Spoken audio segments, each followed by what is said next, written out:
Hi there, hello. OPO 9 is out in the West and boy, would you look at the time.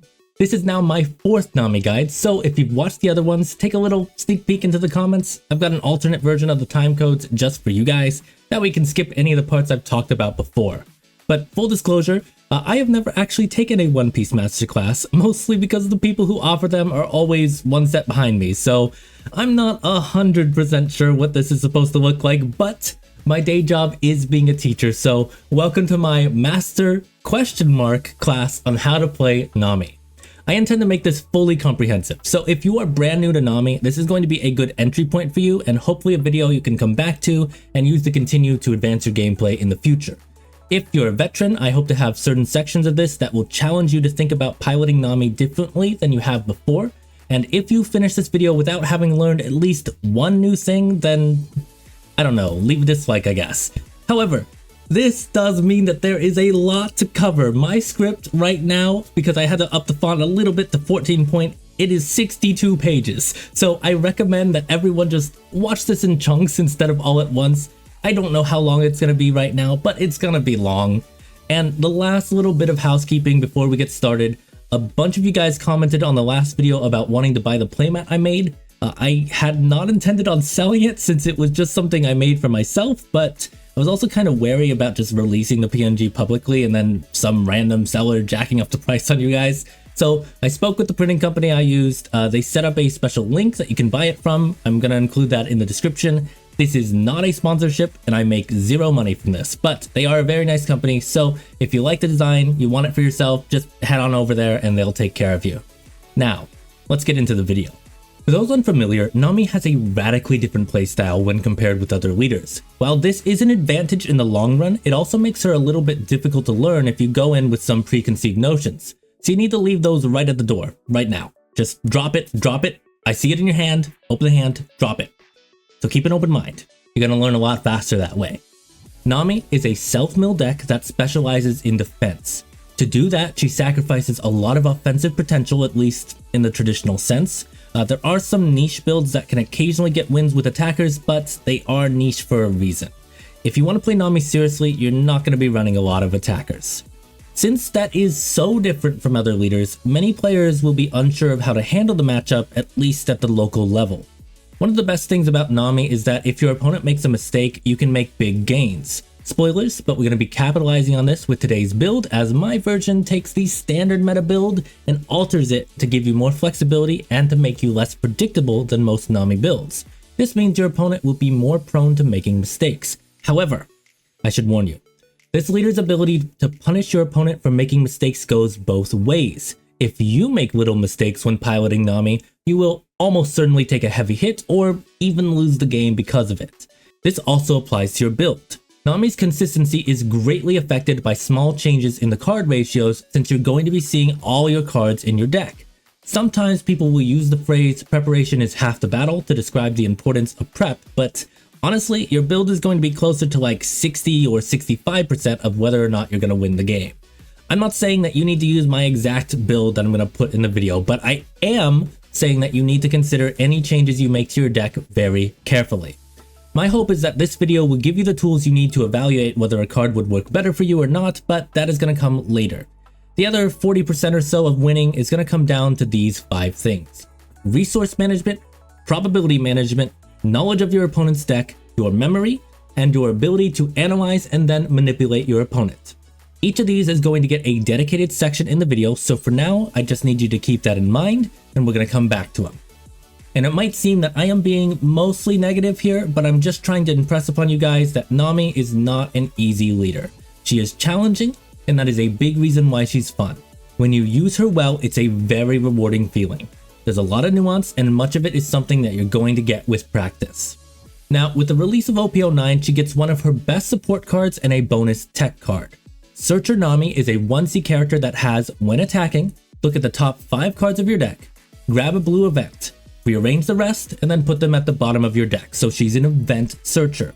Your deck is made up of mostly blue events, so not only does she never miss, she also searches peel-off. So no more are you going to have to bottom deck your draw 2 peel-offs because your searcher only grabs a specific trait.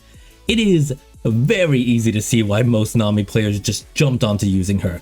The dominant Nami playstyle kind of became dropping her down and some blockers, and then just making sure that she could get off as many swings as possible, since every attack was just a free +1. We're going to talk more about her later, but yes, she is very good, and yes, you should be running 4. Second is Murder at the Steam Bath, which has been dramatically underrated. Those of you who know my videos know that I greatly value hand control, and this card is insanely good for that. The important part of this card is that you have a choice in how many cards you discard. Plus, it's going to join cards like Gavel, Pilaf, Deathwing, and Kaya in the category of cards that remove 2 cards from your deck. And on top of that, it has a draw 1 trigger. It's not a perfect card and it's not good in every situation, but it should absolutely be on your radar. When it comes to other good leaders in OP09, she does extremely well into the 2 new best leaders. Blackbeard is too slow to really hurt us unless you're stuck in OP08 and you're only using on-play cards. Kuja builds, I'm looking at you. Shanks is usually too slow, especially if they're running more of a control build. That being said, Oops All Rush variants of Shanks can be pretty annoying, and Purple Black Luffy is mostly neutral. Really the hardest of the new leaders for us are Buggy and Purple Yellow Robin, both of which were pretty rarely used in the Eastern meta. Robin might get her own video because she's pretty fun and I've been enjoying that, but that's neither here nor there. Lim was also rarely used, but she's more of a neutral matchup. It kind of depends a lot on whether the Western Lim players figure out that 9C Zoro is searchable in the deck with 1C Law. A lot of the ones I talked to before the set release didn't seem to know that, so we'll see. If they figure it out, then the matchup is going to become a lot more difficult. However, she kind of sucks in this set, so that's going to work to our advantage. So if your local meta runs a lot of Shanks, she is an exceptional leader to bring. However, what we do need to worry about now are the upgraded Purple Luffy, Doflamingo, and the new Belo Betty. Betty is much less used, but she is one of the few natural counters to our build. Purple Luffy and Dofi are aggressive and fast, but we are building with them in mind. And on top of that, you also need to be aware of 6C Nico Robin. She's a very common tech in yellow decks, and she has on play, if your opponent has 3 or more life, trash the top card of their life. You don't always have to play around her, but we'll talk about her more when we get into specific leader matchups. Now when it comes to competitiveness and cost, honestly, Nami is in a really good place in OP09. 1C Nami makes this deck more consistent than she has ever been. However, there is still going to be an element of luck to the deck. For expert Nami players who excel in everything I listed before, those 5 things, a lot of their losses are going to come down to luck or just really unfavorable matchups. When it comes to cost, she is still one of the cheapest decks to build. Her new support cards are a rare and an uncommon in the set, as well as pretty not helpful in other decks, both of which mean that they're not going to be very expensive. Even these Nami alt searchers I got were only about 550 to 1,000 yen. I bought them at different times, so the price kind of varied a bit, but I think that's what, in dollars, like $3 to $7 maybe? I don't know, I'm estimating, but something about that. Right now, the future isn't looking too great for us in OP10. Keep in mind that I'm writing this a bit after the set has released, but a lot of the support seems to be leading us to this 7C Luffy banished double attack meta with Usopp. Then we've got some Teach support and Shanks. And if it comes to just Shanks and Teach, I feel like it's fine, but if we see a lot more control with also Lim as well, if those two get really popular, it's a pretty rough environment for Nami. We'll see what happens, but Nami is a leader that can always come back. It just kind of depends on the meta. Okay, enough preamble. Let's get into the deck list. Let's start with the core cards. These are cards that are so necessary that if you're playing Nami and you're not including these, you're playing Nami wrong. First, Kaya. Kaya is a simple card with a simple effect. On play, draw 2, trash 2. For the cost of 1 Dawn, she removes 2 cards from your deck and lets you choose which ones. Already insanely good value, but she gets a nice bonus by also being a 2k counter in pretty dire situations. Sanji's Pilaf. Another simple card but quite effective. Draw 2. It costs more Dawn, but since you don't have to trash the cards, it allows you to refill your hand resources. You usually don't want to play more than 1 of these per turn, as that's going to leave you with too few Dawn to actually defend yourself, but it's still a very valuable card. While a 3 Dawn trade for 2 cards is good, we can use its effect if we get it on a trigger, so that is going to be our ideal way to get a Pilaf off. Pilaf off. Ha. Pilaf. Anyway. Then we've got Gum Gum Gavel. Similar to Kaya, it removes 2 cards from your deck for 1 Dawn, but it also gives you plus 4,000 counter. However, you also have to trash a card from your hand as part of the cost. It is one of the best cards in your deck, but you have to plan your discards carefully. Its trigger is rarely used, but it does come in handy to sometimes bounce a card like Kaya back to your hand. Usopp's Rubber Band of Doom. If Gum Gum Gavel is a super useful app that maybe sells your information on the dark web, Rubber Band of Doom is the free trial that comes with some ads. It is also 1 Dawn, but only gives you plus 2,000 counter and trashes 1 card from the deck. That is still very worth it, as 1 Dawn for 1 card trade is excellent, but Rubber Band of Doom is another card that has an amazing trigger. Draw 1, then trash 1 from the deck. This means you're getting 2 cards out of the deck with that trigger. Onesie Searcher Nami. Okay, I played a lot with the ratios for this card, but honestly, she is too good not to run at least 3 of. She costs 1 Dawn and your opponent has to immediately remove her. That is a very small commitment on your side for a potentially huge benefit on the next turn. If she even gets 1 attack off, 1, you have already gotten a very good 1 Dawn for 1 card trade. If she gets any more than that, then she is by far the best card in your deck. Because of the potential value, your opponent needs to target her immediately with attacks. Typically, that would make her a pseudo blocker, but unfortunately her low attack means that she can usually be taken out by your opponent's searchers, and that leaves their big characters or their leader free to just hit you that way. Plus, thanks to the mechanics of the game, unless they have effect removal or a way to attack active characters, then you're still getting a swing off before they take her out. However, another bonus of this card, as if she needed another one, is that she gives you a very good going first move. Before, we really just had Mulligan for a Searcher or Kaya, but now if you get her out on your first turn, you are pretty much guaranteed a free search even against black decks. That is going to change whether we go first or second now, but we'll cover that in the matchup section. She will be more or less useful depending on the matchup, but in the absolute worst case scenario, she is still a 1k counter. Now, there are a lot of other cards that I think are extremely good in the deck, but I can see some scenarios where you might not be including one of these. That being said, they are still very good. Love Beam. 2 Dawn for 1 draw and a 4k counter. The conditions to get the draw are extremely easy to achieve, and for those who don't know, Love Beam counts the cards in your hand after you play Love Beam. So, if you have 4 cards in hand and one of them is Love Beam, congratulations, you get to draw a card. Whitesnake. 2 Dawn for a draw. Wait a minute. Yeah, it's basically Love Beam, but the counter value changes. Instead of 4k for 1 battle, this is 1k for the whole turn and unconditional draw. We are playing it for the 2 Dawn for 1 card, but that 1k counter can be very good as it changes how much attack your opponents need to swing for, thus adding another element of unpredictability. The trigger can be useful at the end of games when you need to be absolutely sure that you draw the right card, but more often you're going to be using this as a counter event.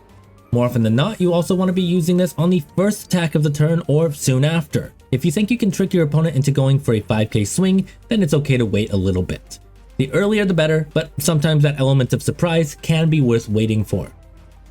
Desert Spada. This is another draw 2 trigger. That is the main reason this card is run, but it is a mistake to completely disregard its potential as a counter.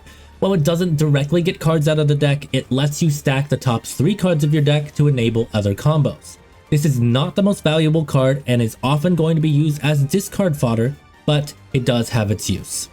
Impel Down All-Stars. This one is just another draw 2 trigger.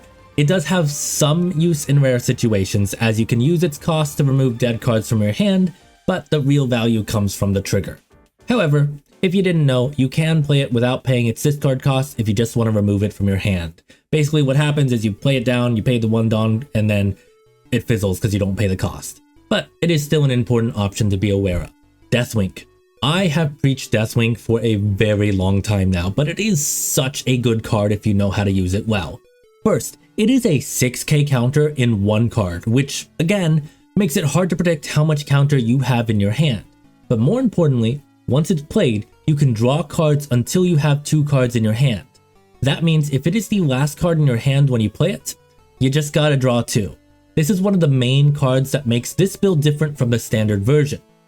Most of the standard builds rely on Onesie Nami and Kaya spam, bouncing them back to hand and using blockers, and while we are going to be utilizing that to an extent, I find that it makes standard builds a little too easy to counter and very weak to black decks. Deathwink gives us an option to refill our hand on our opponent's turn and then combo into more draw power. We'll talk more about Deathwink combos a bit later, it's getting its own section as well. The reason we aren't running 4 copies is just because we already have a lot of high cost cards that you want to be playing, so we're going to have less opportunities to play a Wink than we normally would. You should still be able to get about 1 or 2 off each game, but we don't need to draw into it early, so we can drop the ratio down to make room for other good cards. Alright, so these cards are going to be dependent on the type of build you're going for, but we will be using each of them in this version. Snake Dance. Snake Dance doesn't directly help us mill anything, but being able to bounce Kaya or Nami back to our hand enables us to use them again later.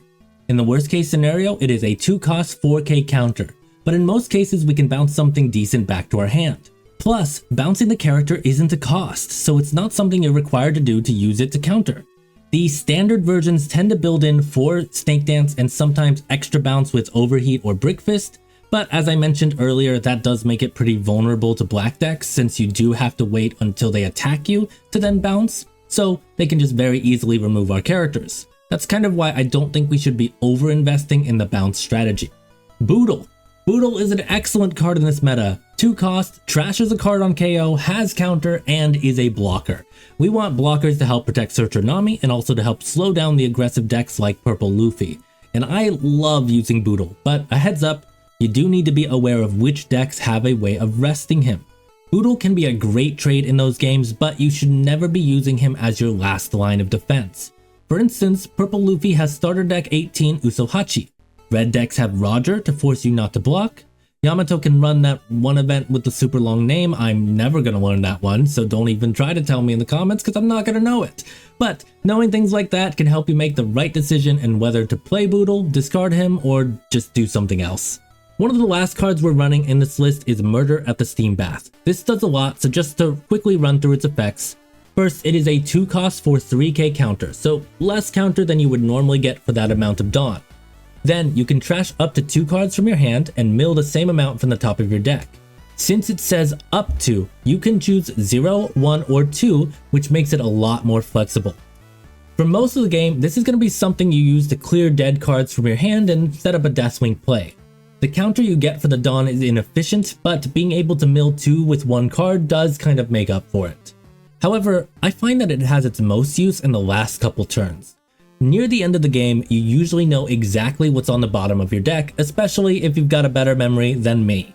You'll be running out of options, and this is where this excels. You use it to remove the exact amount of cards you need from your deck so that your next card will draw you the tools you need to win. And lastly, it does also have a draw 1 trigger.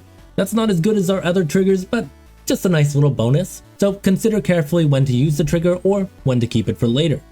Apis is an interesting card because on the surface, her on-playability isn't really worth it. Dropping 2 cards for an East Blue search? This comes in handy in very specific situations such as during the mirror match. It lets you grab a peel-off without attacking with our Searcher Nami. Or another example would be when you're playing a blue deck that runs a lot of Charlotte Pudding. Those decks will sometimes like to stall and just let you draw a big handful of cards before they make you shuffle them back in the deck. Apis can reduce your hand size and kind of help you play around Pudding. And a third situation would be when your opponents decide to starve you. In those situations, they aren't attacking and are instead just building their board. A nice Apis play can be a bit proactive, but more often than not, Apis is just going to be another 2k counter. I struggled a bit with the ratio here as I do think it's important to include more 2k counters than just Kaya. However, the need for 2k counter characters is always a little bit lower in Nami than with the other leaders.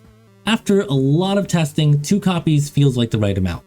For us to add more, we would probably have to drop more Deathwings and Steam Baths, but then that is going to change how consistently we can refill our hand size, and only 1 copy would mean that we have a pretty good chance to miss it when we need it, or to mill it from the deck on accident. 2 copies feels like we see 1 at least every other game, and that allows us to have a little extra bit of counter when we need it, as well as have the option to play her in those situations I listed earlier.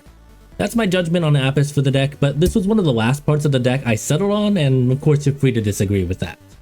And finally, it's Belmare. One issue I found with this standard build was that it struggled a bit against black decks, as I mentioned before. Here in the Eastern meta, a lot of people decided to run Usopp to take care of Teach, and we're going to talk about why that is an objectively very dumb decision later. I'm seeing Western players doing it now too. It makes me want to throw my head against the wall, but personally, I am a huge fan of using Belmare. She has an on-KO effect, so she does something very different from the other do damage mill 7 characters.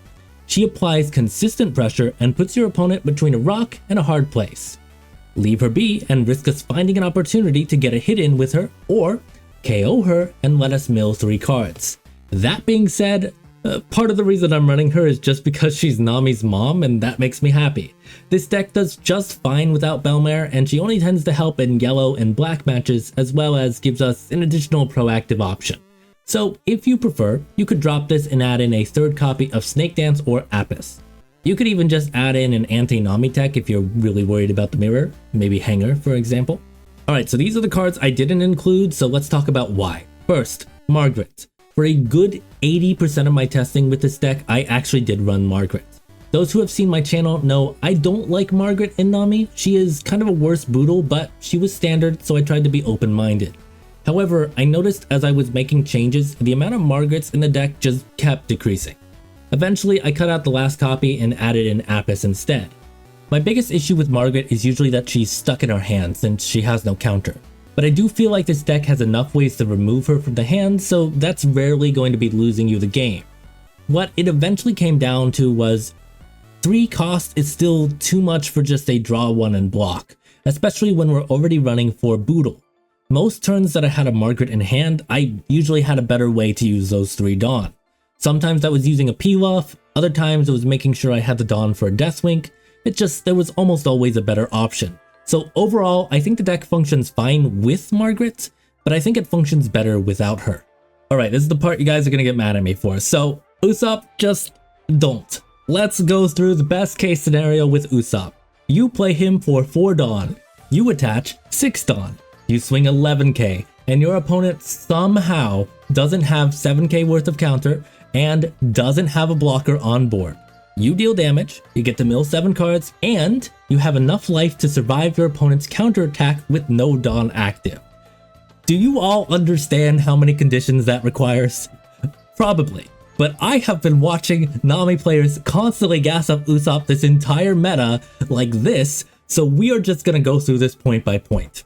First, the point of Rush Usopp is that he has to be a surprise. If all of you are including him, it doesn't work. Your opponents will be aware that Usopp is a card you're running. Second, since the entire value of Usopp comes from the first turn you play him, you can only attach a max of 6 Dawn. That is 11k attack at most. That might be decent if we were an offensive deck, but we're not. What do you think your opponent is doing with their 2k counters the whole game? They're just gonna be hanging out in their hand. They only need 7k counter. That is 4 cards. Not even including matches like Purple Luffy, who could just use events like Gum Gum Giant to buff themselves up. And it's not even like Usopp is unblockable. He can be stopped by a fucking 1C Capone. Even Blackbeard, the leader this tech got popular against, has an incredibly small window between you having 10 Dawn for Usopp and them dropping 10C blocker Teach. Every major deck is going to have an answer for Usopp. And third, you have to go all in with him. If you don't, the chance of him failing goes up even more, and that leaves you with barely any defenses. If your opponent even has a half full board, you are probably taking 3 life on their turn. So I'm sorry guys, I don't even like the Zeph tech, but at least he has the on-play effect to bounce Kaya and mill a little bit. Playing Usopp is just throwing in 99% of your games, but because it feels good to win that 1% with him, we have people thinking that he's a good card for Nami. Our deck already has to rely a little bit on luck. Please don't make it less consistent with trash like him. The card, not the character. I love Usopp, but oh god, just we might as well cover Zeph while we're at it. Belmare is just better. Zeph does nothing after his on-play effect except just get immediately killed. He doesn't apply much pressure because your opponents just need to stop that first attack that they can see coming and just kill him when he's rested. So that's if he even makes it that far, with black decks just existing. You also have to spend 5 Dons, so you're more vulnerable next turn, which could be a good trade-off if he provided more of a benefit, but he doesn't, so no. Not worth it unless you're in a meta where Nami just needs to be very proactive, like a mirror match meta. Nojiko. She's a decent tech against Doffy, especially if we focus our deck more on bouncing the characters. I tried her, I did win a tournament with her, but the truth is, I just wasn't facing enough Doffys in the long term for her to be worth it. At most, Doffy would be about 50% of my games, and running her effectively would require dropping the Deathwinks, Steam Bats, and all of that, and it just makes the deck worse generally. I think if you're stuck in a pretty much all Doffy meta, I would actually recommend her quite a bit. 2 costs to slow Doffy down is really nice. Plus, she can pair nicely with this next card, Slave Arrow. I have been trying to make this card work for ages. In the Nojiko deck I was playing, I ran 2 copies of this for extra cheap counter. Basically, it's like an extra cheap gavel, and then you can bounce Nojiko back. Unfortunately, it is still too specific of a tech and just doesn't work well broadly. Again, if you're up against mostly Doffys, I think this can be decent, but I wouldn't recommend it otherwise. Overheat and Brick Fist. Pretty much the same reasons as Nojiko. These are decent techs for the full bounce version of the build, but we're not running that. Overheat would be worth considering if it was 4 cost characters and below, so then we could bounce Doffy's characters back, but with the 3 cost limitation, you're probably only bouncing your own cards. You also can't bounce Searcher Nami since she's going to be rested after you attack. Brick Fist can be used on your turn, so it doesn't really mesh well with my builds. I try to use a lot of cards that let you draw during your opponent's turn, and then drawing into Brick Fist means you don't get to keep drawing. The cross-skilled engine, just the whole engine, it's fun. It has a lot of search potential, but it does lose consistency because you don't have enough space for defensive events. Mr. One. Mr. One is no longer a core card, but he's still a pretty good tech. I would probably still run him if I had space, but I found that this build relies so much less on Gum Gum Gavel and more just on every card playing a part. Don't get me wrong, I do think recycling Gavel is still great, but dropping him made sense for me since it did feel like every other card besides maybe Belmare offered something just a little bit more. You also need to remember that using Mr. One to grab Gavel makes Gavel a 2-Don for 2 cards trade, not counting the 3 cards you had to use to actually play Gavel. That's still good, but it's not as overwhelmingly amazing as 1 Don for 2. 3 cost Zeph.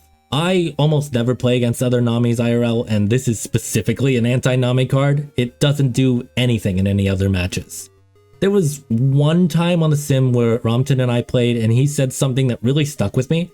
We were discussing running Hanger-san, and he asked the question, where does it end? And in my situation, I'm okay with losing 1% of my games because I faced a mirror match in exchange for just not lowering the deck's consistency otherwise. I felt that Hanger was a fine tech because everyone else was running him at the time, and he can still provide marginal use in other matches, but Zeph doesn't do anything against other matchups, and he doesn't even guarantee the win versus other Namis. I've played against several Namis on the sim with it, and the key was just to make sure you're getting at least as much out of the event card as they were, as well as being proactive with your Dawn on your turn. They are choosing to give you your triggers, and you have 5 swings before they start forcing you to use events to defend. Is this foolproof? No, absolutely not. It's still a strong card against us, but if I'm running a card that literally only functions as an anti-Nami tech, that better be guaranteeing the win, and Zeph doesn't. I think if this game had side decking, absolutely. If you know you're playing against other Namis, include it, it is very good. But that's just not very likely generally. Alright, we've covered building the deck, so now let's jump back to those skills I mentioned in the introduction. When playing Nami, there are 3 main resources you need to pay attention to. Your Dawn, the cards in your hand, and your life. All of these are important, but let's start with your Dawn. Your Dawn does 2 important things for you. It helps you defend against attacks, and it mills. That means you can think of your Dawn in relation to how much counter it gives you, which should be an average of about 2k per Dawn, and you can think about it in terms of how many cards you're able to mill with the Dawn you have, which depends on the cards in your hand. The first one is easier. When you're planning how much Dawn to leave open, think about how many attacks you need to defend against. If your opponent has 2 characters with at least 5,000 attack, you can probably expect to be attacked 3 times. If it's a deck with a lot of rush like red or purple, then you might add in 1 or 2 more to your prediction. When it comes to the cards in your hand, they work in combination with the amount of Dawn you have for defense. So let's look at the milling side. When you look at the cards in your hand, you need to predict how you're going to be sequencing your defense to get maximum draws and milling. You need to strike the right balance between Dawn, as well as cards used to mill and cards used to defend. If you overextend in order to draw more, you're going to take unnecessary damage. If you don't use enough Dawn to draw, you'll end up with Dawn wasted. We'll talk about both of those in a second, but for now, let's look at the third resource, your life. You can be hit 5 times before you lose to the 6th hit. That's obvious, but it bears repeating because your life is a resource. Every time you take a hit, you're making a trade. You're getting a little closer to losing for 1 card, or 2 if you get a trigger. Look at your hand and weigh the value of letting that attack go through against your other options. An easy example would be if your opponent is swinging with a 15k attack Charlotte Linlin. To stop that from doing damage, you'd have to get at least 11k in counter. That is at least 3 cards, probably around 6 Dawn. If you're staring down a field of other smaller attacks, it's usually very worth it to take the damage and use those cards in Dawn to stop the other swings. A second thing you need to think about when it comes to your life is the likelihood that you're going to get a draw 2 trigger. You don't have to constantly know how many draw 2 triggers are left, but you should always have a general idea of how many you've seen.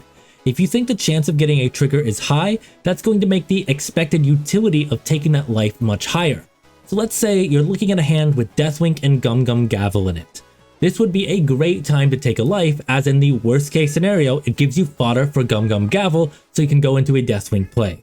If it's a draw 2 trigger, it's unlikely that you draw 2 dead cards, so you probably end up with another line of play that can either lead into the Deathwing or you save the Deathwing for the next turn. So to reiterate the point here, treat your life as another resource. Don't give it away for free, but take the hits when the trade-off is worth it. Let's jump back to Dawn management for a bit. Remember that I mentioned how Dawn can be thought of as a resource for defense or for milling? There are a lot of times, especially early game, where it makes sense to defend for more than you need to because you can mill more. This deck is made to help you refill your hand, and you don't have to save every event. So if your opponent ends their turn while you had Dawn open, that Dawn is gone. To play the card you could have played, you'll have to use a Dawn from a future turn. Making the game go on for an additional turn also means giving your opponent an additional turn too, and your opponent's Dawn is going to be building towards their board or attacking you. They are not going to be leaving Dawn open in most situations. So when you leave Dawn unused, it is equivalent to giving your opponent more Dawn to attack you with. And to be clear, I am not saying to use up all of your Dawn on every turn. There are going to be matches where it's a good thing to keep cards in your hand for later, especially ones that attack with a lot of characters. But I think it's a mistake to always counter exactly as much as you need. When you see an opportunity where over-defending will help you, take it. Probability management. While we might not all be able to count cards like the dude from 21, with a little bit of knowledge on how probabilities work, we can make better decisions in-game. At any given point in the game, you should know how many cards you have milled. I have a very easy system for this that barely takes any time away from the game. I organize my trash by every 10 cards, so here's how it works. During the course of my opponent's turn, I'll play like normal and stack the cards on my trash as I mill. I'll make a mental note of important things that get trashed like Sanji's Pilaf or Impel Down All-Stars, then I'll start my turn. If I milled a lot of cards during their turn, I'll draw, set my hand to the side away from the deck so it's obvious to my opponents I'm not trying to do something sketchy. I use this nail polish holder I got from Daiso, but you can also just put it in a pile somewhere, maybe by your leader. Then, I count the cards in my trash. If I have over 10, I split the trash into the closest multiple of 10 and whatever extra remains. Usually I'm doing this throughout the game, so the bottom pile should just be close to 10. Then I turn that pile to the side, clockwise, and put the remaining cards back on top vertically like normal. Every time I get another multiple of 10, the pile turns another 90 degrees. This gives you a very easy estimate for how many cards are out of your deck and in the trash. The next time you do this, you just count the cards in the top pile and split it again if it's over 10, then combine a new 10 with the bottom pile from before and turn the whole thing again. If I didn't really mill much during my opponent's turn, then I would just play through my turn first and count after I end. Usually the opponent needs to restand their Dawn and needs time to consider their moves, so our counting doesn't really take away from the game. And I've found that this is one of the easiest ways to always know how many cards are left in the deck. For the exact number, you just count the number in your trash plus what's in your hand, on your field and in life, but that's going to take too long to do every turn. You might have a different way of keeping track, but no matter what, you should have some kind of system for this. This is important because let's say you have an Apis in your hand. You could play her, but you need to find a Sanji's peel-off with her search for it to be worth it, since it requires dropping 2 cards for cost and playing her. If you have 20 cards left in the deck, 2 cards in life, and you've only used 1 peel-off so far, should you do it? I would argue yes, probably. You have a pretty okay chance of seeing a peel-off in that search. I'm an English teacher, not a math teacher, but I'm going to try to break this down as best as I understand it. Your remaining life was set from a pool of 42 cards. That's your deck size minus your opening hand and the top 3 life that you already took damage for. The probability that both of those cards are peel-offs is pretty low. If you want to know the exact chance, it's 0.7%. You can use the HypeGOM dish formula and Google Sheets to calculate this stuff, or here's a shitty spreadsheet I threw together to help me calculate it. You can use it, just change the values. Anyway, if we're being cautious, let's just say one of those 2 is a peel-off. There is a 17.65% chance that's true, so it's not very likely, but we're being extra cautious. That's still 2 left in the deck. So to recap the situation, 2 peel-offs in deck, 1 in life, 20 cards left, you can use Apis to search the top 5. The official chance of success is 39.47%, but you don't have access to a calculator during your games, so here's the way I understand it. The first card is a 10% chance of success. If you get it in the first card, you're good. If not, the next card is 2 out of 19, which is slightly more than 10%. The next is 2 out of 18, and so on. So for you to fail the search, you would have to fail 5 10% rolls in a row, or 2.5 multis on a double rate banner in most scotches. Most of you all will see that and think, okay, so the chances aren't great, and that's fair. I definitely could have picked a more favorable situation to demonstrate this, but we're keeping it realistic. So let's now add in the other variables we would consider in a real game. The first and most obvious one is, have you seen any of the cards at the bottom? If you searched with Nami, you definitely did.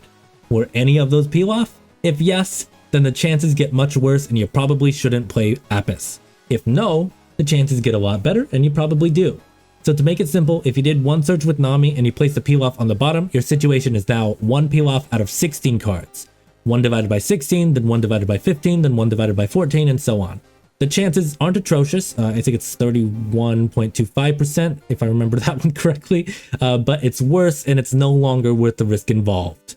If you didn't see a peel-off in that search, the situation is 2 peel-offs out of 16. You know the formula now, but the chance is 45.83%. Pretty close to a 50% chance, so I would risk it. If you don't know how many cards are left in the deck, you can't do this mental math effectively. If you don't remember your searches, then you're working with inaccurate information.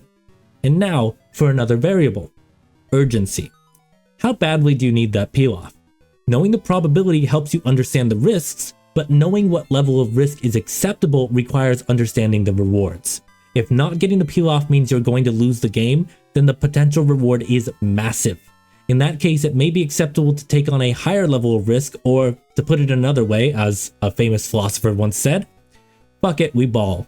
Going back to the example where the chance was 31.25%, under normal circumstances, that would be too much of a risk to be worth the resources I'd have to use. That's a judgment I would make, but where you draw the line is arbitrary and chance depending on the circumstances. If I need it to avoid losing, then the options are A, lose, and I'd assume we're all in the same camp when I say that is not preferable. Or option B, take a slightly riskier gamble than I'd normally be comfortable with. The point here is to weigh the risks and rewards when you're making decisions. And the last and very minor thing to consider in this situation is your own level of caution. If you remember, at the beginning of this example, I said that we're being cautious when we assume that one of the 3 remaining peel-off ended in our life. All of these calculations were with that stipulation in mind. But if instead you're playing something low stakes, or alternatively, you're about to lose, maybe just throw caution to the wind and reconsider your decision under the assumption that it either doesn't really matter much in that first example, or you're just almost out of options in the second one where you're gonna lose. And lastly, remember, the only way to make these calculations is if you know what's in your deck list, as well as how many cards are left in the deck. So first, memorize your deck list, that's pretty important, and again, keep track of how many cards you've milled. Knowledge of your opponent's deck. Okay, this section should be way simpler, but it all comes down to this. How can you properly evaluate risk and reward if you don't know what your opponent can do? We are not playing a single player game. You have to understand what your opponent's options are and usually what's in their deck list. I cannot tell you the amount of times I've lost early on in a set because I really didn't take time to look at what the new cards do. Maybe my Twitter followers can, but I can think of 2 instances just from this set alone. Early on, I lost in a flagship because I thought of Lime Juice as just a 2k counter, which, by the way guys, Lime Juice? Really? Shanks? You couldn't pick someone with a cooler name than that? I'm just saying. Anyway, his on-play ability stops an opponent from being able to use a blocker with 4k or less power. It's a super niche ability, but since I didn't know that my opponent would have that option, I played Boodle. I wasted 2 Dawn, and then I didn't have enough Dawn to stop my opponent's last attack. In another situation, I wasn't aware that the new Usohachi from Starter Deck 18, it was a little bit after the Starter Deck had come out, can rest an opponent's blocker on play instead of on attack like the old one. And again, I played a Boodle, and I didn't have enough Dawn to deal with an opponent's attack. Both of these are mistakes that are on me, and they're ones I've learned from, but you can avoid those mistakes by at least being familiar with the meta builds. I don't think you have to be great at playing them, but try piloting any of the relatively popular leaders in like a handful of games on a sim. Learn what their cards do, and try to understand how someone thinks if they're using that leader. But this could go even beyond small mistakes. I think everyone knows what Roger does by now. If you block while either you or your opponent have no life, then your opponent wins. But do you know what decks typically play Roger? Most of you can say Shanks, and maybe even some of you will say Red Purple Luffy and Red Sanji. But does Whitebeard run it? Does Dragon? What about Red Yellow Sabo? The answer to those questions determines whether you should be blocking before you run out of life. And it even goes beyond decisions in-game and can affect how you build your decks. Is Doflamingo currently running Gravity Blade? When the Jozu tech started getting popular, copies of Gravity Blade and Red Rock dropped drastically. You know who benefited from that? People who decided to start bringing out their Black-Yellow Luffy decks since they knew Sabo wouldn't get bottom decked as often. As a Nami deck, that's when I started trying Nojiko since the chance of her getting bottom decked got way lower. As you can see, I didn't end up keeping her in, but the point is that the more information you have, the better your decisions can be. So I'm gonna just put a little minor plug here, but I benefited a lot in this respect from working on my metadata spreadsheets. Having to painstakingly enter in a ton of deck lists has made it a lot easier for me to predict what my opponents are running, and in the metas where I slacked off on entering in those lists, there actually was a noticeable effect on my play. For those who want an easier way to do this, you can just take a look at my 09 spreadsheet. Unfortunately, 09 was a meta where I did slack a little bit on this, so the sheet doesn't have all the decks entered into this part where I calculate the averages from, but you can still see any of the lists not cataloged linked to their win here. If you're a Western player, which if you're watching my channel, you probably are, there are also lots of places that track this kind of data for the meta, like OP Bounty. If you're an Eastern player, I made some adjustments on my website before the OPO10 set came out, so now you can just go to onepiecemetahub.xyz, go to a leader page, and you can see that leader's average card usage stats updated in real time as I enter in their list to my sheet. I am absolutely not a website designer, so it is not the nicest looking, but it's functional, and it's at least a way to keep track of this stuff without having to spend as much time collecting data as I do. Memory. I think we've touched on the importance of memory a lot in the other sections, so let's discuss ways to remember what's on the bottom of your deck if you don't have a photographic memory. For those who watched my last video, you know mine already. I wear a ring when I go to tournaments, and at the end of my turn, I tap it whatever number of times I'm trying to remember. It's not tracking as I still have to remember the number, but it's a helpful action that keeps the number fresh in my brain. If you're not wearing a cool ring like this, then just try tapping your leg, bouncing your knee, or any action that you can get into the habit of doing. If you can make it a habit, then if you forget to do it once, something is going to feel off and you'll end up remembering that you needed to count something. Another memory trick you can try is just linking the number to a visual. If you want to remember that you searched twice, think of a double-decker ice cream cone. If peel off is 6 cards from the bottom 8, maybe try imagining 6 chocolate chips in the ice cream. If that doesn't quite work for you, you can try a memory palace. It's different from the thing in Sherlock Holmes, but it is a real strategy. Basically, imagine that you're in your house, and while you're in there, picture the cards you saw on the floor or in a binder in the order you saw them. If you're better with remembering auditory information, try doing a little hum under your breath. If we go back to the peel-off example we used with the ice cream cone trick, I might do 2 hums of the same pitch to know I searched twice, and then 6 of a different melody. So, your opponent might kind of think you're crazy, but, you know, joke's on them when they lose to a crazy person, right? Now, all of these tricks should be done at a specific point during your turn. I like to do things at the beginning or end of my turn. When you repeat it at specific intervals, it also helps you with your memory. If you're not a visual or an auditory learner, you could try smell.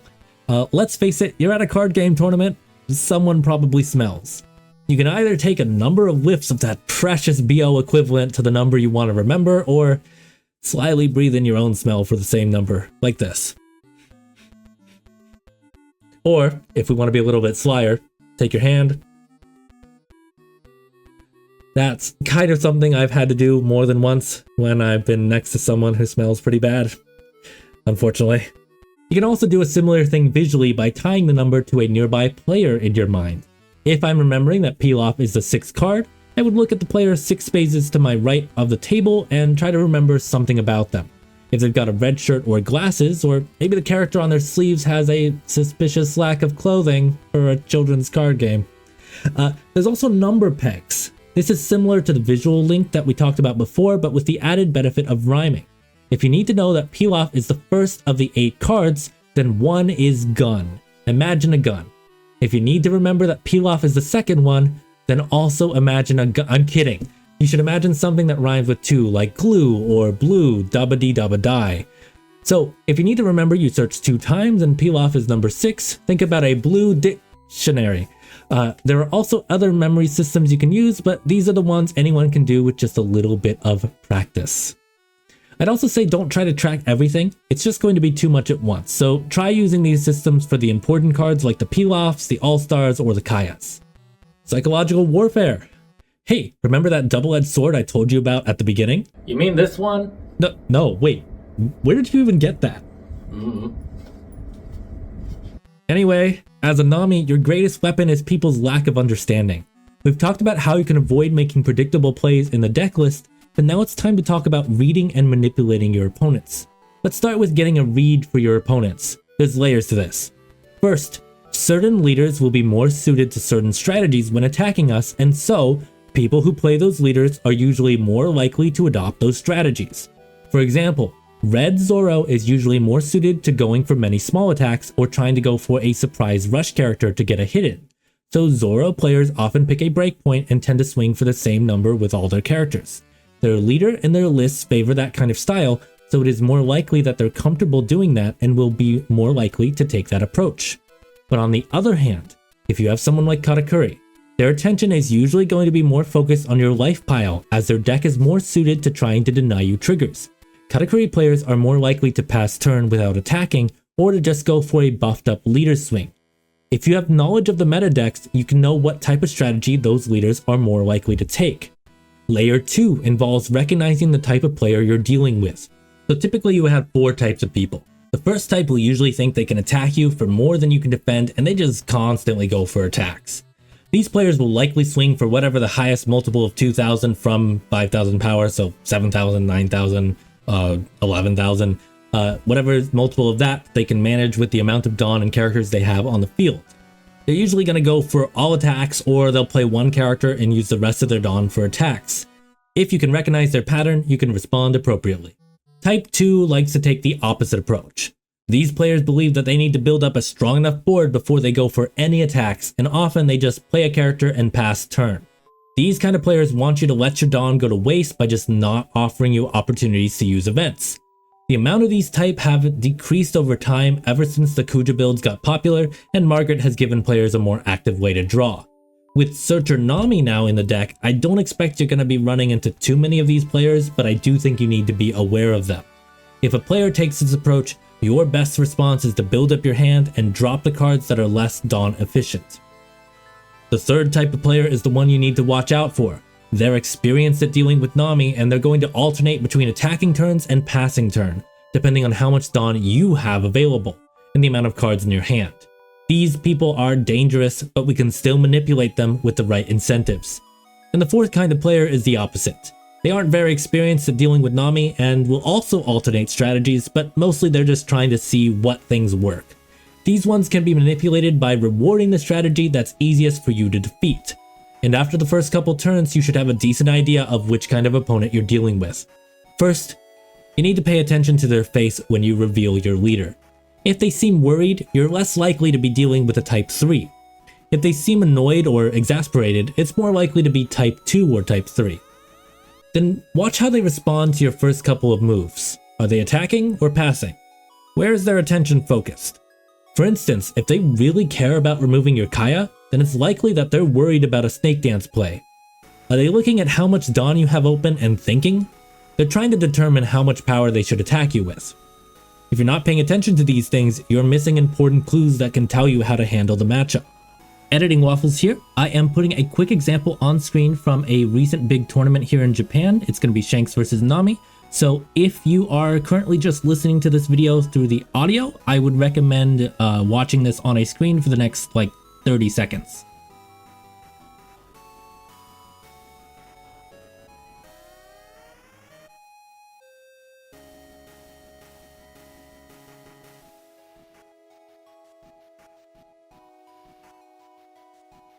Layer 3 is all about habits. Every player has certain patterns they're used to doing. They know their leader, they know their curve, so they have a way of playing that they feel more comfortable with. If you can recognize the patterns in the way they play, you can then exploit those patterns. For instance, one of my favorites and one of the most recognizable habits players will have is attacking for a certain value first. It is especially easy to take advantage of it if you notice your opponent always starts with a 5k swing. One other little bonus, I didn't check the username, but I had just played a Katakuri the game before this, where someone, whoever it was going for 5k swings a lot. So I'm like, okay, well, White Snake might be a little bit more helpful here. Every player is going to be different here, and it's going to take you time to figure it out, but keep your eyes open. If you can spot certain patterns in their play, your opponent suddenly becomes way more predictable. But now that you can read what your opponent will do, how do we use that to our advantage? Well, let's go back to layer 1 and 2. If you're aware that your opponent is likely to take a certain approach, then you can work around it. If you're dealing with a player that attacks a lot for small hits, plan out the order you'll use your counter events so you can get the most out of it. If that player always attacks with their full board, maybe it's okay to take a hit from the third character to get an extension piece and then counter out of the rest. If you're dealing with that kind of player, they're not gonna just stop attacking just because they did damage. If you have someone that's passing turn, you can build up your hand with good events. You can also swing with your Nami searchers to push them into attacking the searcher. If you know that your opponent wants to play more passively, then they're more likely to pass turn once Nami dies, so be more proactive about defending her with your counter events. If you think your opponent would be convinced to attack more after Nami dies if you didn't have any Dawn open, I'll leave just 1 or 2 just in case. If not, you can spend that extra Dawn. Do you see how knowing your opponent allows you to play around them better? If you've got an experienced player but you want them to attack instead of building their board, you can intentionally overextend a little bit as bait. If they see what they perceive as a weakness, they're more than likely going to try to exploit it. Those players will also rely more on information on whatever the meta build is at the moment. In Japan, these builds didn't include Deathwing, so it wasn't usually something these kind of opponents considered when my hand was low. At least not at first or even second. In the West, in 8.5, I think lists with Deathwing included it as a tech at 1 copy, so if you use it once, they don't think you have any more. You can also expect that players like that will want to stop swinging once they do damage if they think you can counter out of the rest of their swings. In that case, it's usually better to counter the earlier ones and take the later hits. The players that don't know what they're doing are going to try a lot of things. If they do something you don't actually want them to do, like try swinging with 10 Dawn on a character, it can sometimes be worth overdoing the defense to show them that you can stop large attacks. If they start swinging 7k, counter the first one, maybe let the second or third one through. Now they're going to see that and think, if it worked once, it'll work again eventually. This tricks them into falling into a beneficial pattern for us.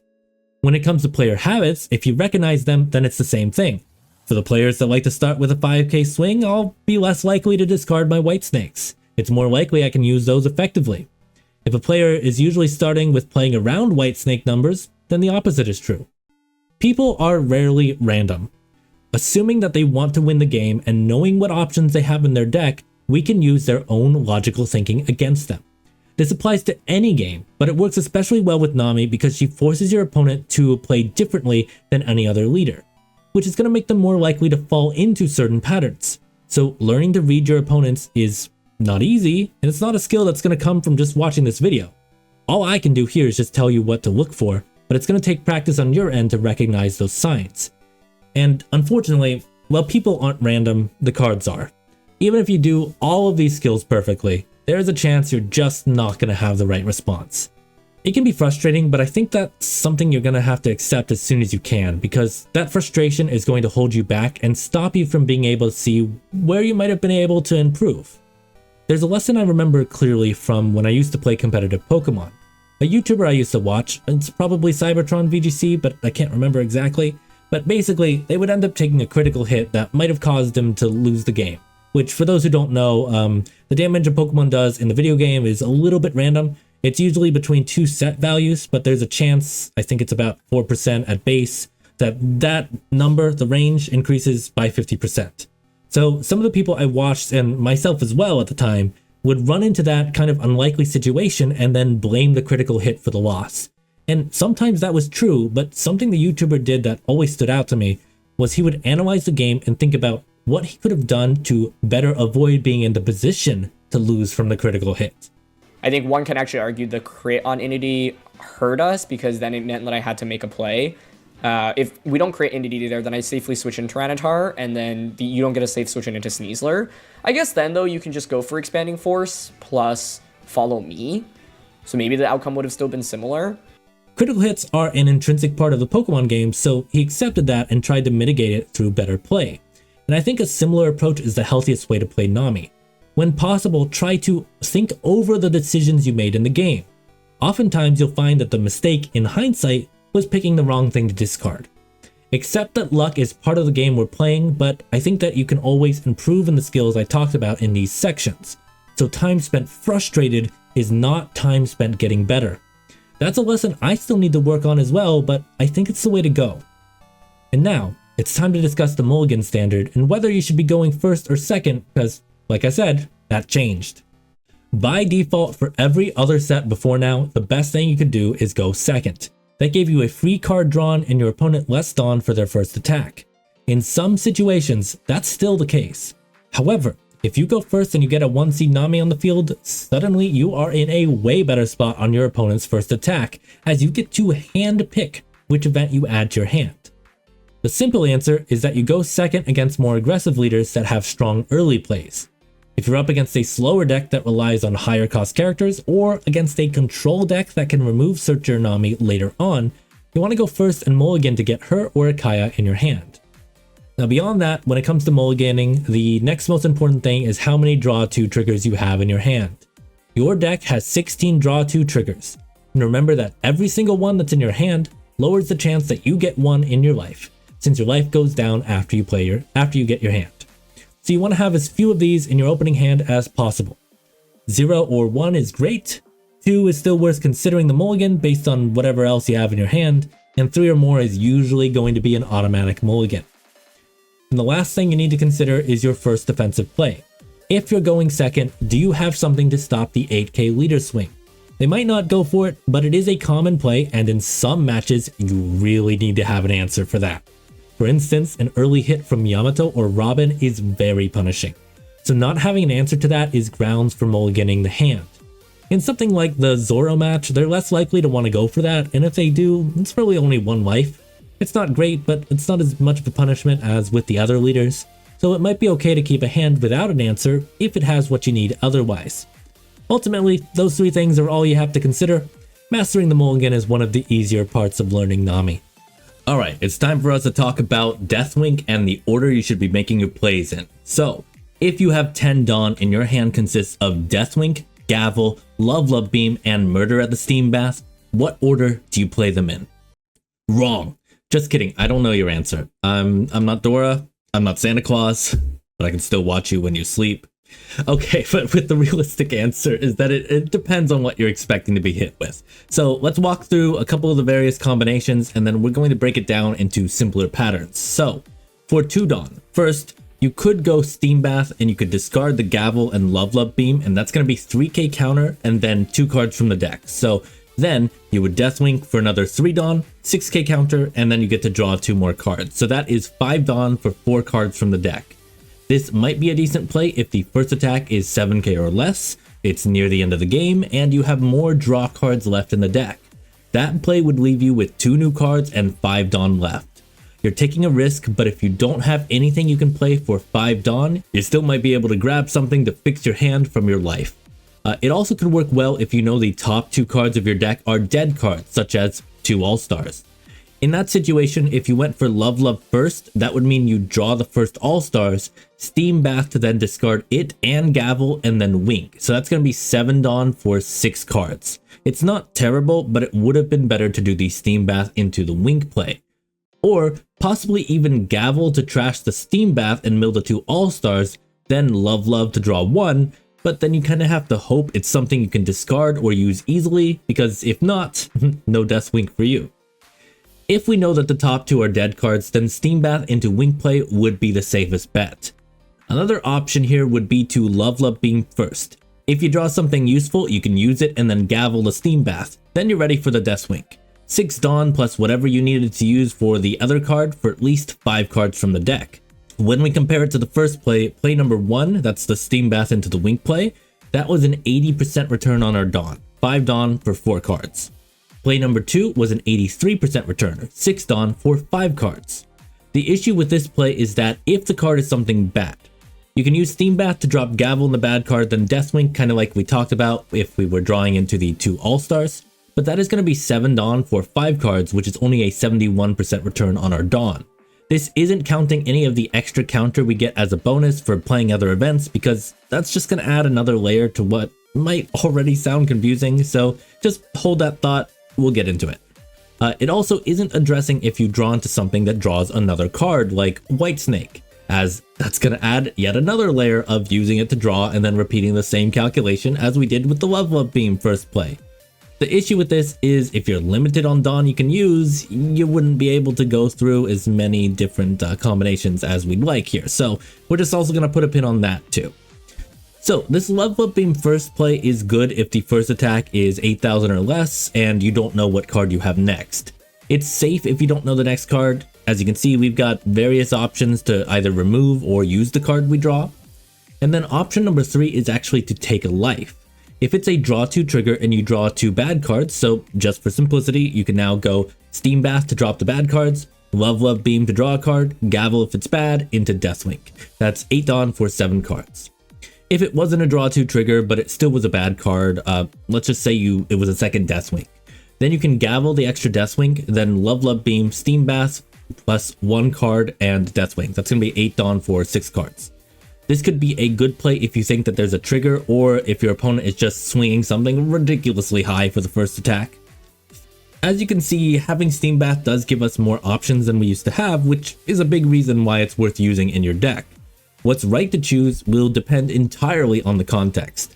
When we add back in the various counter values, sometimes it actually might be better to go for a certain play because you know you'll be able to counter out of what's on your opponent's board and you don't want to risk drawing unknown cards.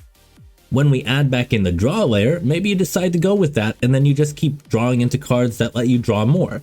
In that case, you might not even need to go for Deathwing that turn. It's a little overwhelming at first, but don't worry, it'll get better with practice. That is why when you lose, you want to think about how you could have played better, because a lot of the mistakes come from just making the wrong choice. You've got so many different play lines. If you make the wrong choice here, it could actually cause you to lose the game. So look back on the choices you made and learn from them.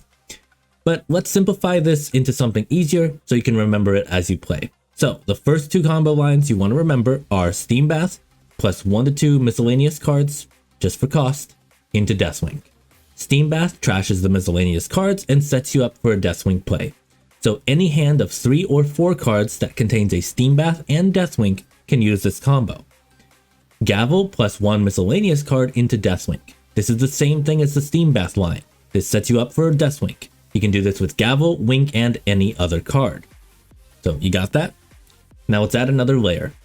Love Beam plus Gavel plus Deathwing. Love Beam to draw a card, Gavel to trash it, then Deathwing. This is one of my favorites and it has been for a long time. This is great because it doesn't matter what you draw with Love Love Beam, as you're just gonna trash it anyways. But if it's really good, then you can maybe adjust your plans. This combo will work with those 3 cards and at most one other card in your hand. It also has to be a playable card. If not, then the card you draw from Love Love Beam has to be. If you have more than 4 cards in your hand, you can't go for this play just because you wouldn't be able to draw with Love Love Beam.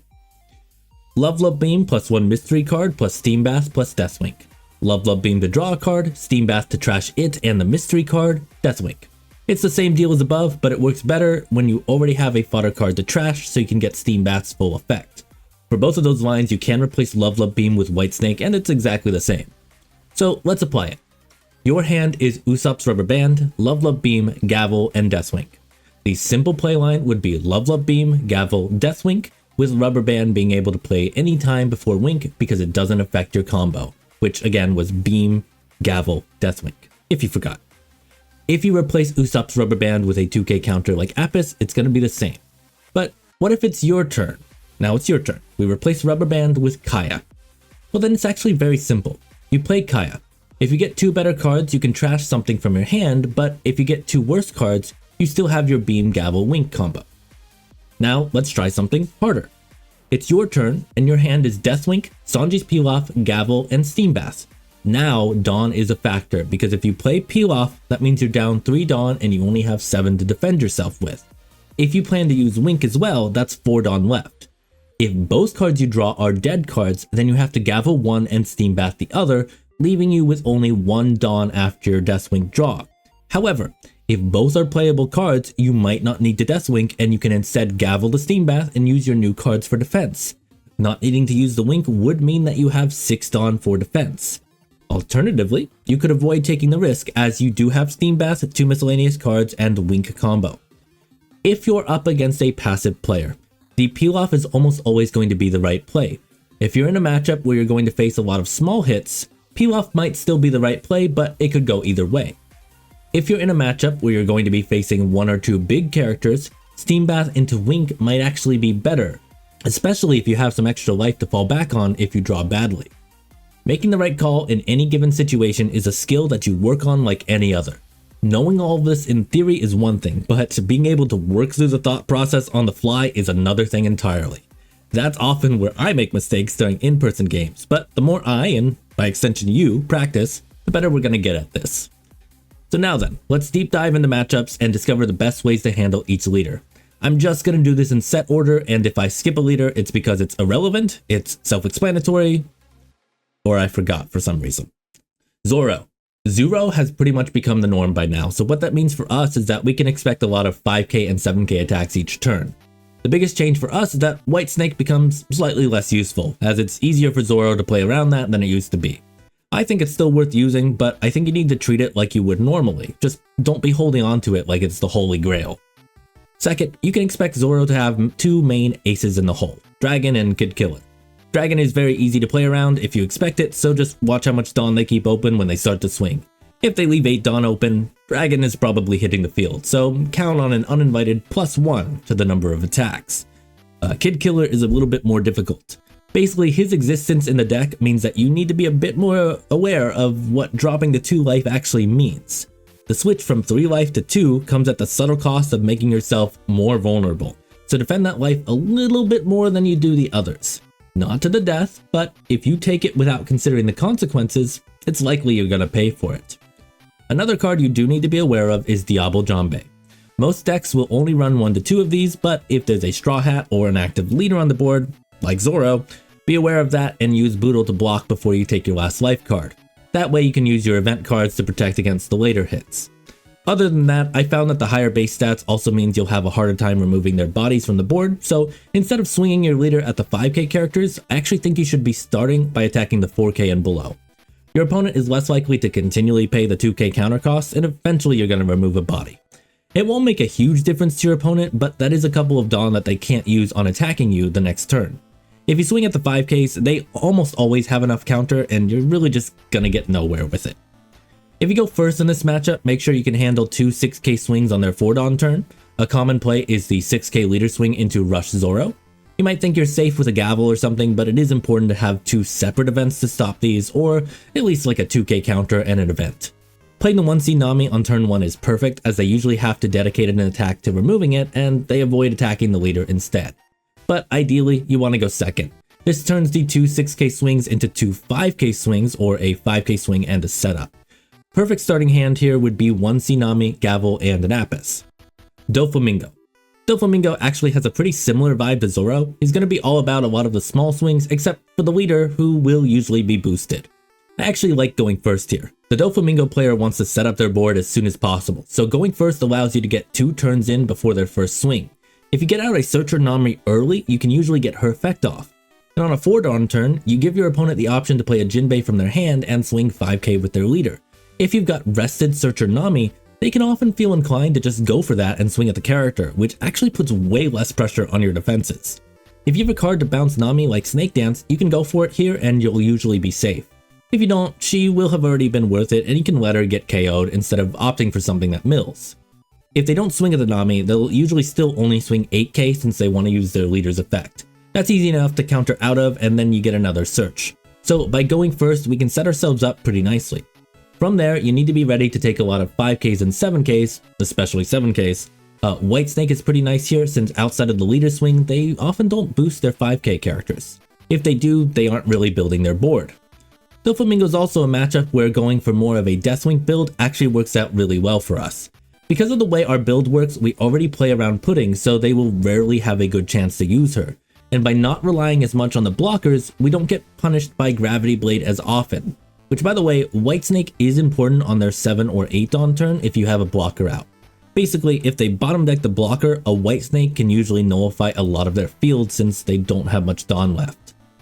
Regarding the blockers, you do need to be aware of Perfume Femur, just like with Diablo Jambe. They run 1 to 2 copies, so remember to use your blockers before taking your last life. One trick that you can do to psych out a Doffy is to fake the Usopp tech. Basically, even if they have a Boa blocker out, just swing at the 5k characters. They're going to block it automatically, and then try to ask how many cards are in their hand and pretend to calculate counter, maybe look a little bit worried. Do this a couple times in a row, it should help psych them out. Suddenly they're more likely to hold on to the 2k counters or to keep a blocker available to stop the Usopp play. If they don't realize you could be running Usopp, then they're just going to think you're stupid, which also kind of works. If they don't take you seriously, they're less likely to think things through and play well. At least that's what Redacted and Josh told me. No way! You just hustled me. No, I didn't. I just pretended to be bad so that you'd bet me, and then I stopped being bad and I took your money. That's hustling. There's a word for it? Cool. Doffy is not an advantageous matchup, but with a little luck and good play, it's certainly not impossible. Newgate is going to want to rush you down and deal with you before they start running out of resources, so go first, get that Nami search early.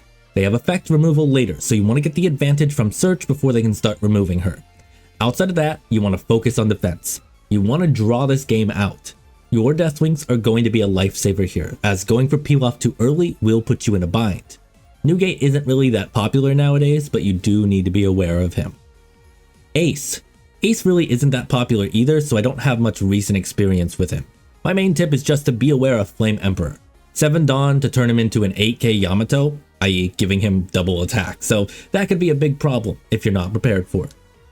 The Nami Mirror. I really hate this matchup. Essentially it comes down to 2 things, your initial luck and how many anti-Nami techs you run. With my build, you need to make sure to mulligan to make sure you have a peel off in your hand and pray that you don't get any in your life. A peel off locked in life is usually stuck there for the full game.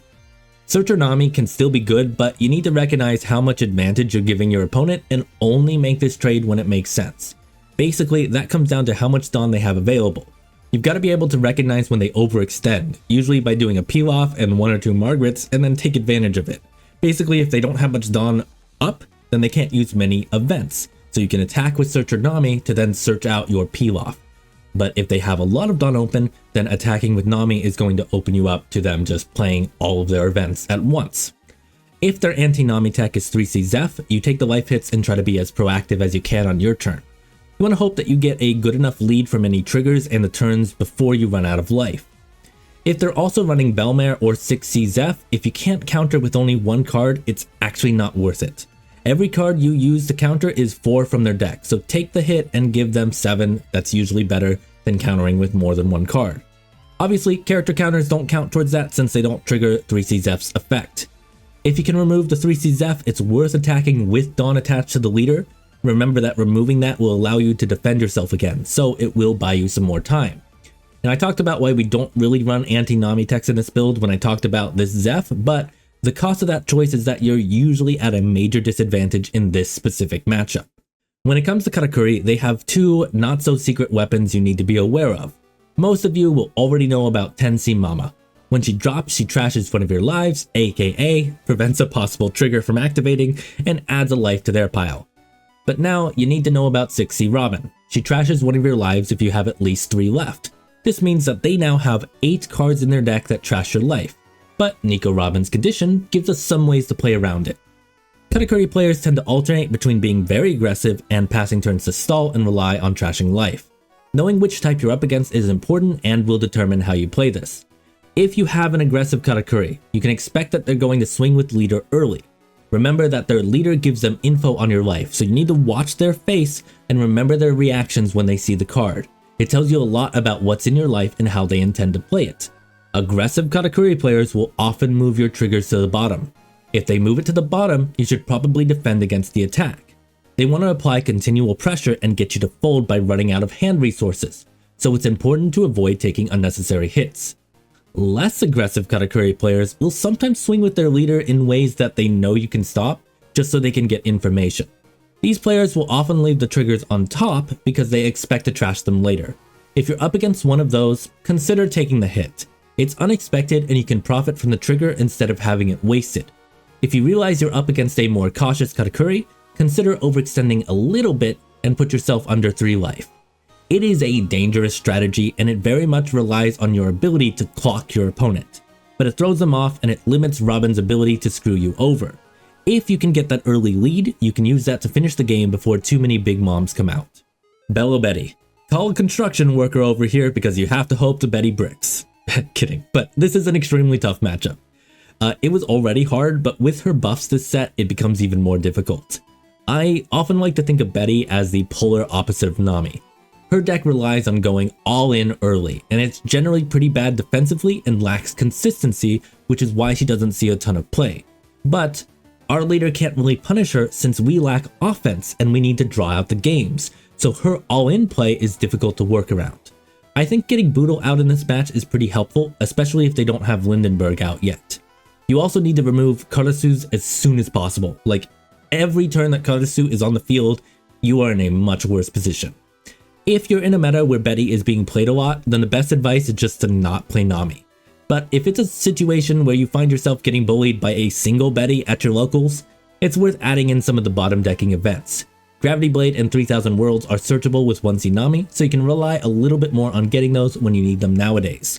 I don't think I talked about this in the card choice section, I probably forgot, but Gravity Blade and 3000 Worlds, any of the bottom decking cards, generally they're not worth it unless you have a very specific reason, just because unless you're facing something like Betty, they aren't going to be that useful and usually are going to leave you a little vulnerable. I can find that this will be helpful in matches like Betty because you're able to get more advantage by slowing them down, but in any other matchup, it's kind of just a brick, so you really don't want that.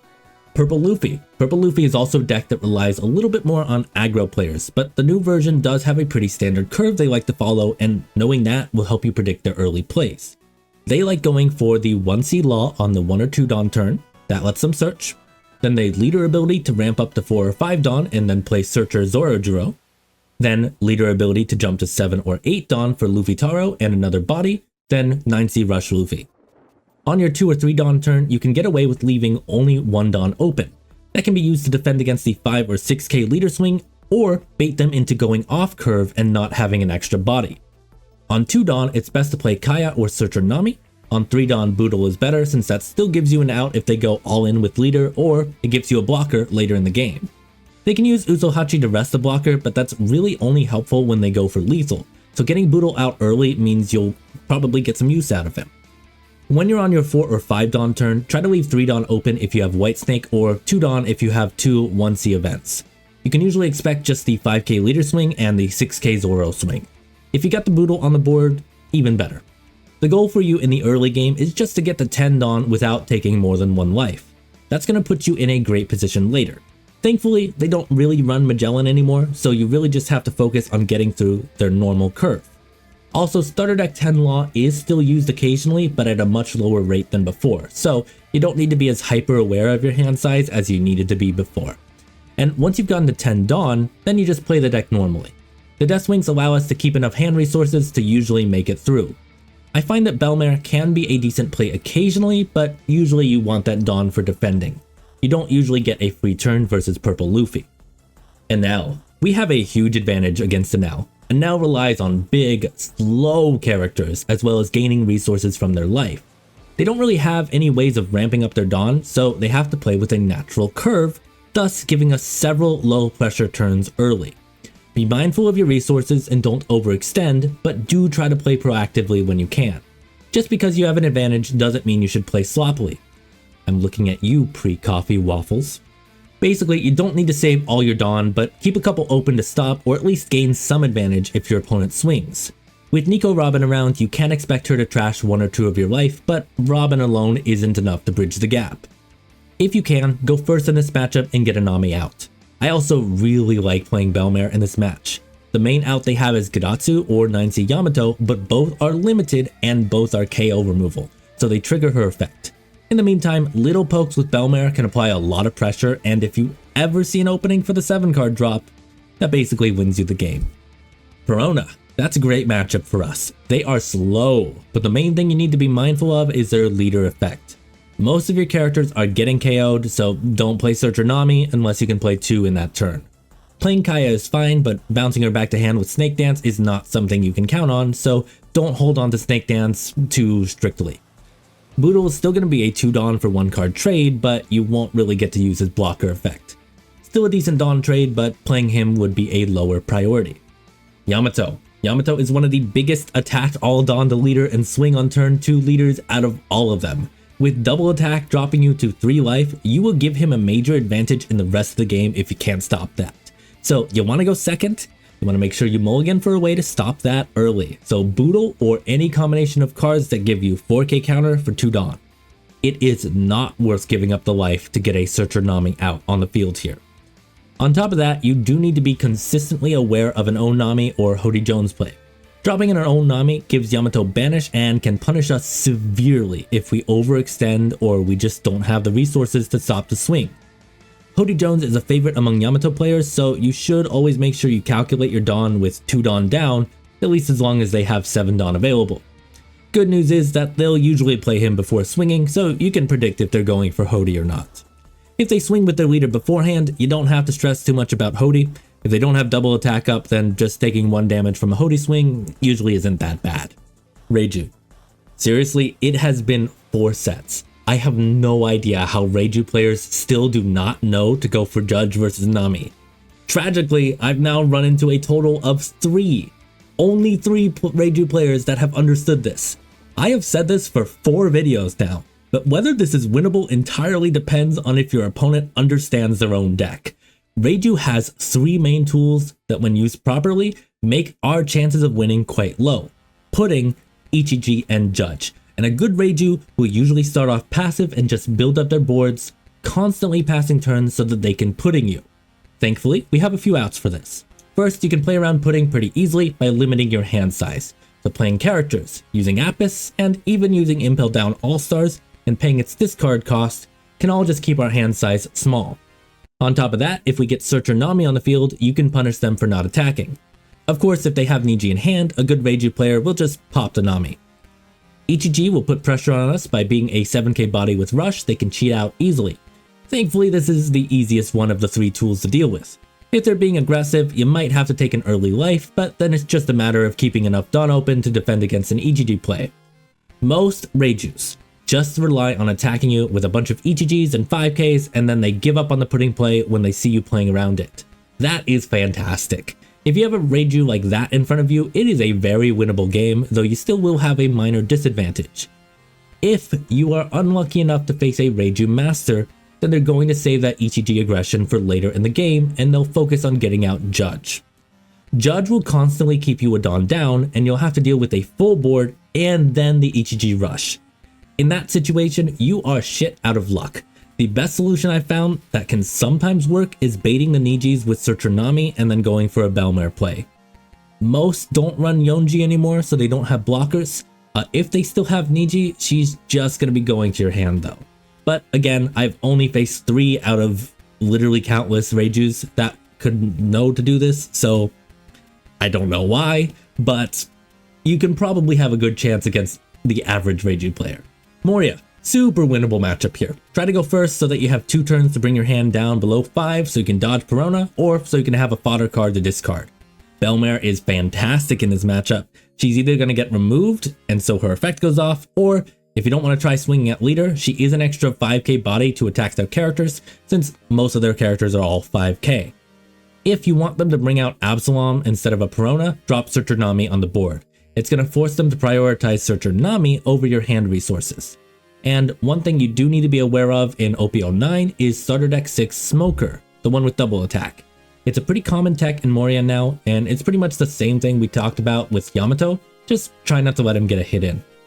Dragon. He's essentially Zoro, but he can run revolutionary army cards and generally he's worse. Don't stress too much about this, but do KO the Karasu as soon as you can.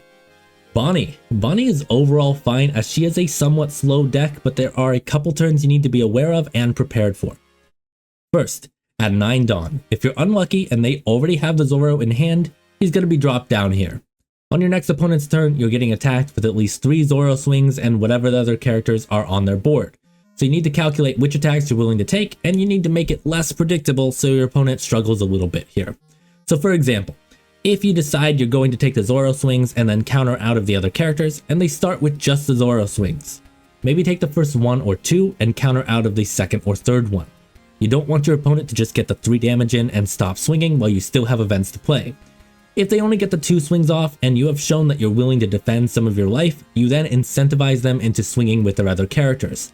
They're going to think that there's a chance one of them can get through. If you just take all the Zoro swings and have a bunch of Dawn open, then your opponent can pretty easily guess that you can stop the other attacks, so why would they want to attack? They already got the benefit without giving you anything. The good news here is that most Bonney builds are dropping Zoro or dropping it down to 2 copies, so that does help us a little bit here. The other turn you need to be aware of is Hody Jones. If they have a Cavendish on the field in 7 Dawn, you can expect them to play Hody, rest 2 of your Dawn, swing 6k Cavendish, then 9 or 10k Hody. Be ready to defend that by leaving as much Dawn as you think you'd need, plus 2 Dawn open. Boa. Boa is the bottom deck queen, but she pays for it otherwise by being a worse Doffy. You can play this similar to Doffy, but be mindful of what characters you play. I don't play Searcher Nami unless it's turn 1. If you do, you can't expect her to just get a ticket straight to the bottom of your deck. However, I love playing Kaya or Apis in this match, as getting those bottom decked just sets up the endgame. Also, make sure you don't have more than 1 character out at a time. You don't want to give them extra advantage on a Gravity Blade play. Lucci. Number 1 tip, when the Lucci player is thinking, run through the count of your resources in your head. They tend to take a little while to actually make a move, so you can make sure you know how many cards are in your deck and what you've trashed so far. I also really like playing Belmare here. She doesn't often get a hit in, but she puts a lot of pressure on them to get rid of her. Otherwise, Lucci is a pretty advantageous matchup. They're slow at building their board, especially since they leaned more into the whole Spandine combo thing and stopped running as many Kakus. Vegapunk. Alright, so Vegapunk is a pretty difficult matchup. Once they get a Shaka on the board, you really can't remove their characters. However, if you play Belmare, you can force them to keep the Shaka active and then pressure them that way. A good Vegapunk will just build up their board early other than attacking to get rid of Searcher Nami, so just try to be proactive when you can. If you're able to get a Boodle on the board before the mid-game, you want to benefit from that blocker later on, so dropping it while you have the Dawn Despair is nice. Later in the game, Belmare will probably be KO'd by a Yamato play, same thing with Boodle, so basically just try to use the block beforehand or use him as a decoy target so your other character can live. Pudding. Pudding has a mostly predictable curve, so just like with Purple Luffy, knowing it is a big part of knowing when to be aggressive and when to hold back.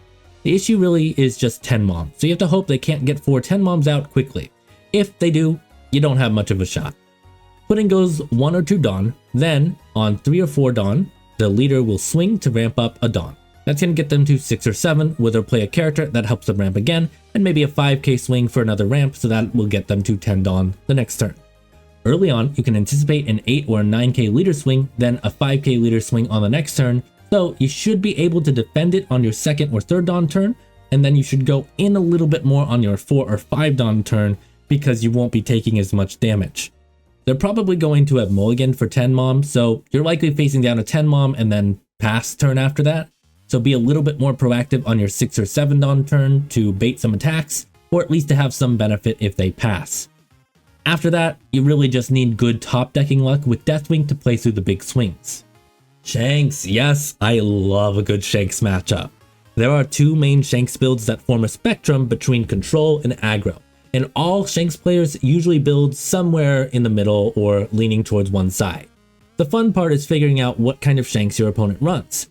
The extreme aggro end of the spectrum relies a lot on rush characters, so you're going to see Rush Zoro, Kid Killer, and of course Dragon. This can be difficult. On the other side though, you've got Control Shanks, which uses a lot of power reduction, Whitebeard, and 4 copies of Rayleigh to help control the board. This is great for us because who cares if they KO our characters? Now the good news, control builds are more consistent and thus are usually more popular. You're not going to see a full control build often, but I'd say most builds are somewhere around 70% control, 30% rush. You can expect them to be running copies of Dragon and occasionally 1 or 2 copies of Roger. Other than that, they usually run a control framework. But the reason this matters is you've got to feel them out and see where they are on that spectrum. If you feel like they prefer more aggressive play, there's a decent chance they have a 3C Zoro and you need to adjust how you deal with them. But if we're speaking generally, Shanks is a rather slow deck. They get a lot of their advantage from the 10C Shanks and their leader effect, which, by the way, consider attacking with leader into 5k characters a couple times. If you pretend you forgot about their leader effect, you can get them to underestimate you a bit, kind of like with the Doffy and the Boa play earlier. But anyways, on the 10 Dawn turn, you're likely just going to see one of 2 plays. A Dragon and swinging turn, which you would handle defensively like normal, or a 10C Shanks attack turn. Basically, if you hold onto a White Snake for their 10 Dawn turn, then you can usually just focus on defending against the Shanks and not worry about the other characters. And lastly, 2 characters you need to be aware of. Ben Beckman. He's got trashing removal, so you should not be using Belmare. And Lime Juice can stop a low power blocker from being able to block for the turn, so don't rely on Boodle. Be proactive early and make the most of them needing to build up their board, kind of similar to Enel. Once they reach about 6 Dawn, you need to start leaving a little more Dawn open. They might just drop a Yasa, but it's good to be ready in case they swing at you. At 7 or 8 Dawn, you want to switch to a more defensive playstyle. If you've got the extra Dawn, drop a 1C Searcher Nami, but if you're up against the control variant, she might just get KO'd, so don't prioritize her later in the game. Nico Robin. Nico Robin is similar to Yamato, but she has ramp. You need to mulligan for the 4k counter or you're going to lose a card from your life. Honestly, a good Robin is going to want to swing with her leader versus Nami, so getting a Boodle out on the field can be very helpful. If it's obvious you're going to block it, she may focus a little more on developing her board and swinging for low level attacks, which you'll be able to counter out of with events. Teach. Okay, so when we talk about Teach, it's important to acknowledge that Teach is one of the most difficult decks in the game alongside Nami, so early Blackbeards have a learning curve. In my experience, when people are still learning the deck, they'll usually just decide to use their leader effect every turn against a Nami. That's a little bit annoying, but our deck isn't reliant on on-play characters. It just means you rely more on the events and you use Kaya as a 2k counter and you'll be fine. When people say to tech Usopp, it's because they're facing this kind of Blackbeard and then just not giving it any more thought. Early in the set, you can tech him to get free wins versus bad Blackbeard players, but once they catch on, you gotta eat that man all the way to Sniper Island. Once people start to understand Blackbeard, they're going to be more selective about when they use their leader effect versus us. When that happens, you've got to start thinking more about whether it's worth holding onto the Kaya and having her as a potentially dead card in hand, or ditching her for counter so you can do things like use Deathwing. There's not a one-size-fits-all answer here, as it does depend on the situation. But here's the cool thing about the Usopp tech. If the other Nami players stick to it, you can benefit from just his meta presence alone, as Blackbeard has to start keeping one of the 10C blockers active. That's what I ended up doing in the Japan meta, so if you see your contemporaries using Usopp, don't correct them. Don't try to fight them. Just let them include it, be happy that they are taking on the burden of playing a bad card, so you don't have to. Anyway, back to the topic at hand. In a game versus Nami, Blackbeard usually relies on building up Burgess and getting out the Tensi blocker Teach. That makes them slow to become a threat, so you can take advantage of that by being more proactive early on. By the way, if blocker Teach comes out and nullifies your leader effect, remember that most of our mill cards have the phrase up to such and such number of cards or may trash such and such number of cards. You absolutely do not need to mill yourself out if you're defending, as nullifying our leader effect does in fact nullify the part that says we win when we run out of cards. Instead, just defend as normal and mill until you have one card left, then when it's your turn again, you win. However, I will just add Deathwink's draw is not optional, so be careful about that one. Belmare is also not a card you should be playing on the field. A black hole is going to nullify her ability and then KO her, so she will not get her on KO effect and you will have wasted 4 Dawn. Boodle is usually worth playing because making them waste a black hole on a 2 Dawn card is a pretty decent trade, but do be aware it is an option they have, so don't rely on him saving you late game. Lim. Oops. Searchable 9C Zoro. Next leader. No, but seriously, I don't really have any advice for this matchup. I played an entire month of tournaments in September. Like after work, I would go to a tournament almost every day, and I ran into exactly one Lim player over the course of an entire month. We played 3 games, and I lost every single one of them to Zoro pressure. She's not good in 09, so her not being around is kind of a godsend for us. I'm hoping I can get more practice versus Lim in OP10, and then we can revisit this matchup with some actual advice. But until then, maybe let me know your thoughts on the matchup in the comments down below. Red Purple Luffy. Red Purple Luffy is a little bit different now. He's a lot more fun nowadays, and I might do another video on him since it's been a while, but basically new Luffy ramps up to 10 Dawn, and then he just likes to stay there. Old Luffy liked to speed up to gear 5 and then use the extra turn, but new Luffy relies more on Shanks to debuff opponents and Roger as a win con. You need to play this pretty cautiously and defensively. Try to set up your Deathwing combos early, and that's going to make it a little easier to counter through the big characters. Don't take life early, as you need that extra shielding when they get a bigger board. Use Buddha blocks before you hit 0 life, or Roger just renders him useless. And lastly, Black Yellow Luffy. Honestly, nothing really changed here other than us getting the Nami search buff. They need to bring their own life down to 0 before they can really pop off, so be proactive early. Try to go first and get that Nami searcher out. Belmare isn't really that helpful in this matchup, so just leave her for counter. And you want to have more than one good character on the field when you have Snake Dance in hand, as they may bring out Rocket Luffy and just pop your Kaya or whatever thing you're going to pop back to hand. And when they pump up the leader, it's sometimes better to just let that hit go through and focus on stopping the smaller swings. The general idea is to use the setup turns to get a nice advantage, such as grabbing peel-offs with Searcher Nami and using them.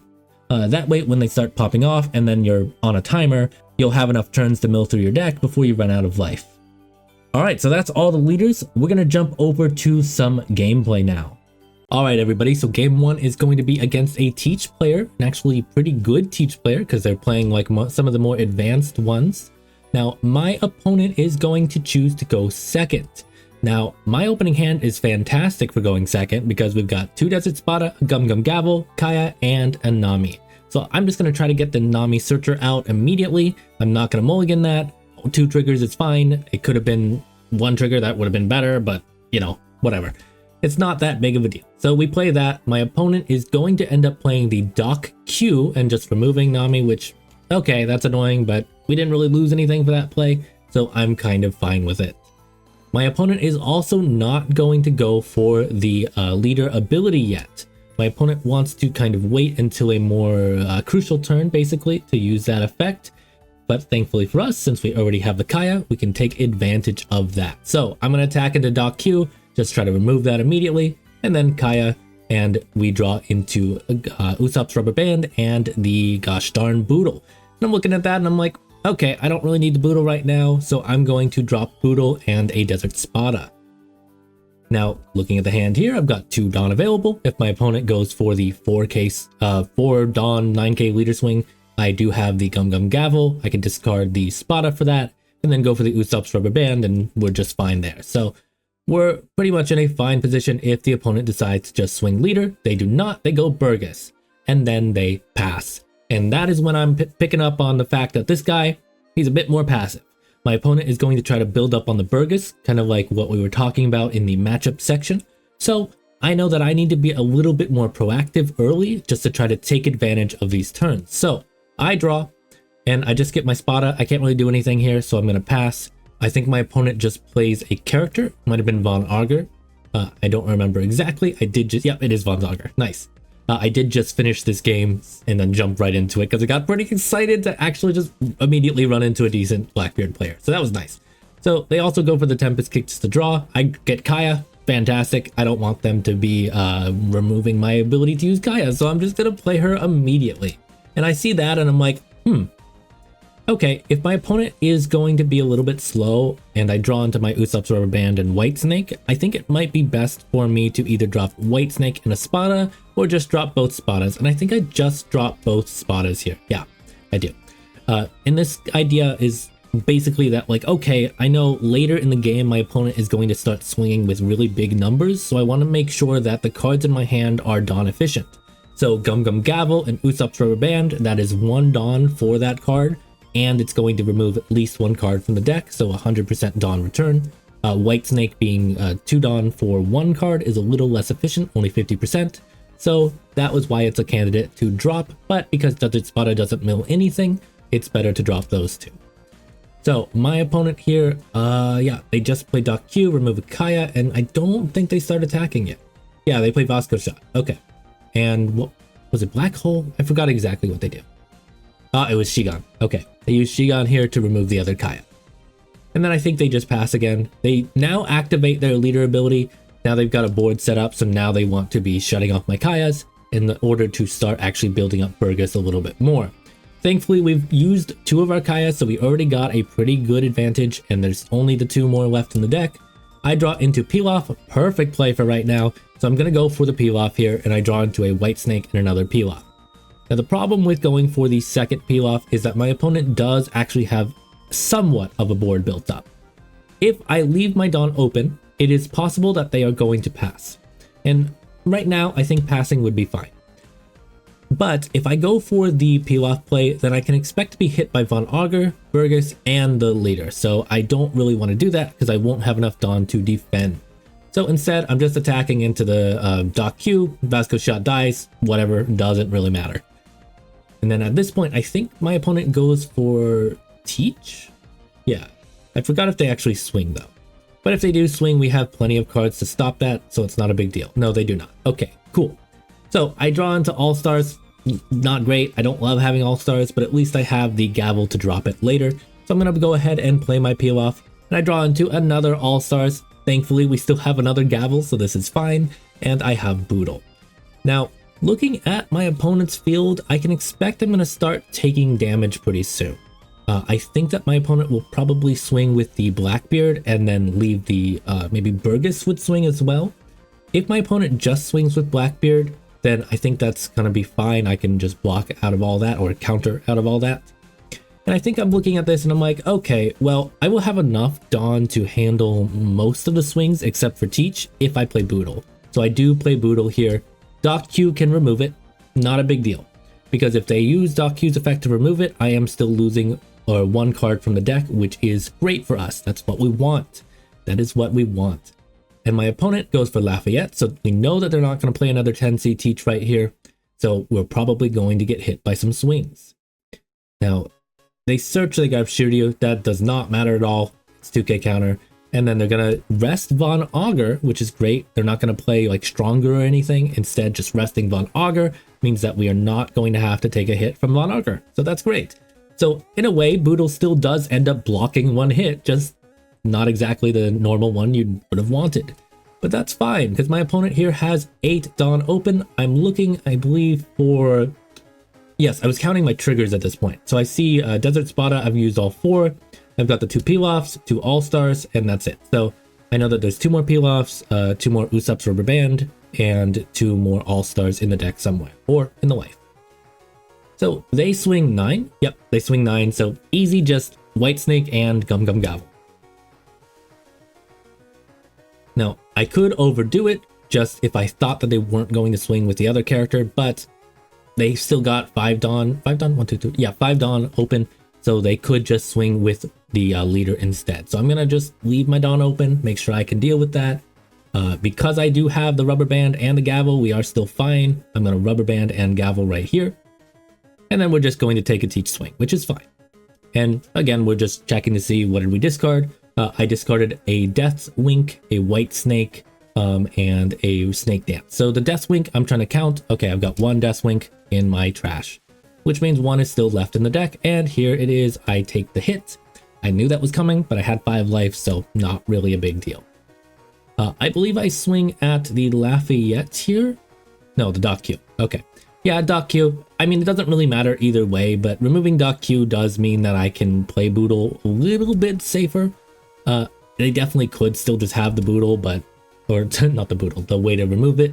So at this point, I was like, maybe I go for it, maybe I don't. And I looked at my hand and I'm like, I have White Snake. I have the rubber band and the Death Wink. Maybe it would be good to just keep them for counter and make sure I have enough Dawn, because rubber band plus White Snake is only going to be 3,000 counter. So I feel like if they do start swinging big again, then I probably should have maybe a little bit extra counter or some options in case I draw into like Gum Gum Gavel with the White Snake. Just trying to make sure I have some cost just in case. But we're down to 19 cards, so that is pretty fantastic. My opponent takes a little bit of time here, and I think they start swinging again. So right here, I am going to go for my White Snake, and crap, we drew into Impel Down All-Stars. Not what I wanted to see, so this means in order to counter out of the rest of this hit, I do have to use my 2 Boodles, which that's what we're going to do. So I'm going to use my Boodles and my rubber band. I am not going to end up using Deathwing. I look at it like, if I use the Deathwing, I'm only getting a draw 1, and I'm probably going to have to take a hit anyways. I have 4 life available. I would like to just kind of get a better option in my hand. And we drop Snake Dance, doesn't really matter. So I'm like, okay, crap. So I've seen 3 All-Stars, and I don't love that. He swung 8k. Normally I should have been able to defend that, but I wasn't. But we do draw into peel off on the life, so that works. And this is the chef's kiss. We draw with our peel off, our 2 Murder at the Steam Baths. That saves our hand, because remember, we have Murder at the Steam Bath, 2 miscellaneous cards, and Deathwink, which means now I can go into a Deathwink play. So my opponent, I believe, swings here with Jesus Burgess. Yep. And so I'm like, okay, well, again, I'm gonna have to take Teach. I would rather just go for the Murder at the Steam Bath while I have the combo in hand. So that's what I end up doing. And we draw into the Gosh Darn Love Love Beam and the Kaya. So when the Teeth swings, I could go for Love Love Beam here. If I do that, I'm still going to take the life, but I have 11 cards left in the deck. So that would get me a little bit closer. But I'm looking at this like, I kind of feel like I'm going to need the Love Love Beam. I feel like later on, my opponent's starting to attack now, so it would be a good idea just to have that available. So I'm not going to end up using the Love Love Beam. Instead, I'm just going to take the hit. And we trigger into Usopp's rubber band. Fantastic. Love that. Love that for us. And then Lafayette just does his rest, and I think he searches out Stronger. So I know that Boodle can be KO'd pretty easily. And we draw into Nami, and I'm like, that kind of sucks. But it is what it is. We have 8 cards left in deck. I count to see, okay, how many winks do we have? Do we have a chance of getting a gavel? That would be kind of nice. We see we have 3 gavels. I believe we still have 1 wink available. And there are 2 peel-offs left in the deck. I think 2 peel-offs left in the deck. That might have been the turn before that. But here, this is interesting because my opponent going for the Teach means that now we can kind of just block the rest of this with counter and just take the 10C blocker one, which is kind of fine. So I just counter out with the Nami, I counter out with the Kaya, and then Burgess is going to come through. I am going to counter out with Love Love Beam, and I see, okay, I got White Snake.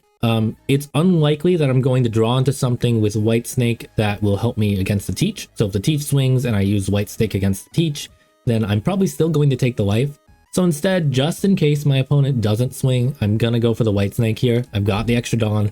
I want to see, do I have a possible option? I don't, but you know, it is what it is.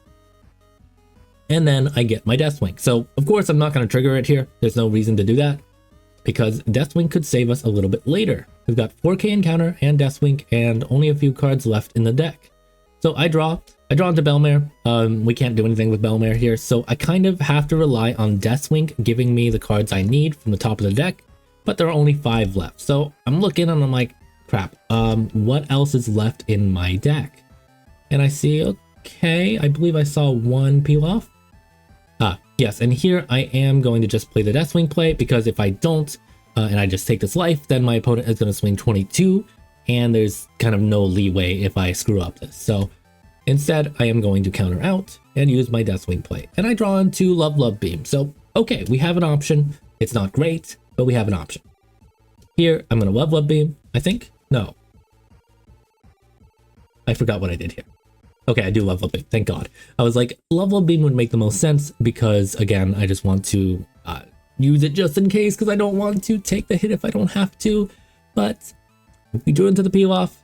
When I was checking the life, I noticed, okay, there's still 3 peel offs in trash, which means 1 is in the deck or in the life. But thankfully, when we drew it, I was a little bit worried, like, okay, well, maybe we don't have anything, but we have the trigger. And guess how many cards are left in the deck? 2. And the last card, or 1, sorry. The last card was Gum Gum Gavel, which I would have liked to see Gum Gum Gavel a little bit earlier. But basically, that's going to be how you handle Teach once they learn that Usopp exists. If you are playing against Teach before they realize that, then, you know, it's a little bit different. At that point, if they use their leader effect every turn, then we're going to want to be a little bit more proactive on our turn, kind of like I was doing with the Sanji's peel-offs. And you kind of hope that you draw into the peel-offs earlier than that. I would have liked to see them a little early on, but it is what it is. So that's Teach. And if I see another good Teach or even another bad Teach, maybe I'll do another one of those recordings. Those gosh darn recordings.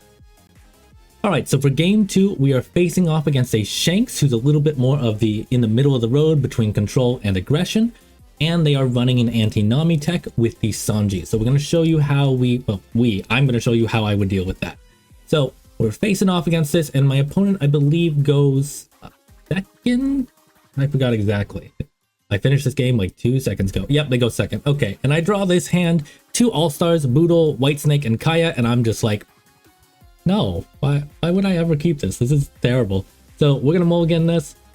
Kaya as a game or turn 1 play would have been fine, but like, why would I want to have 2 All-Stars in hand?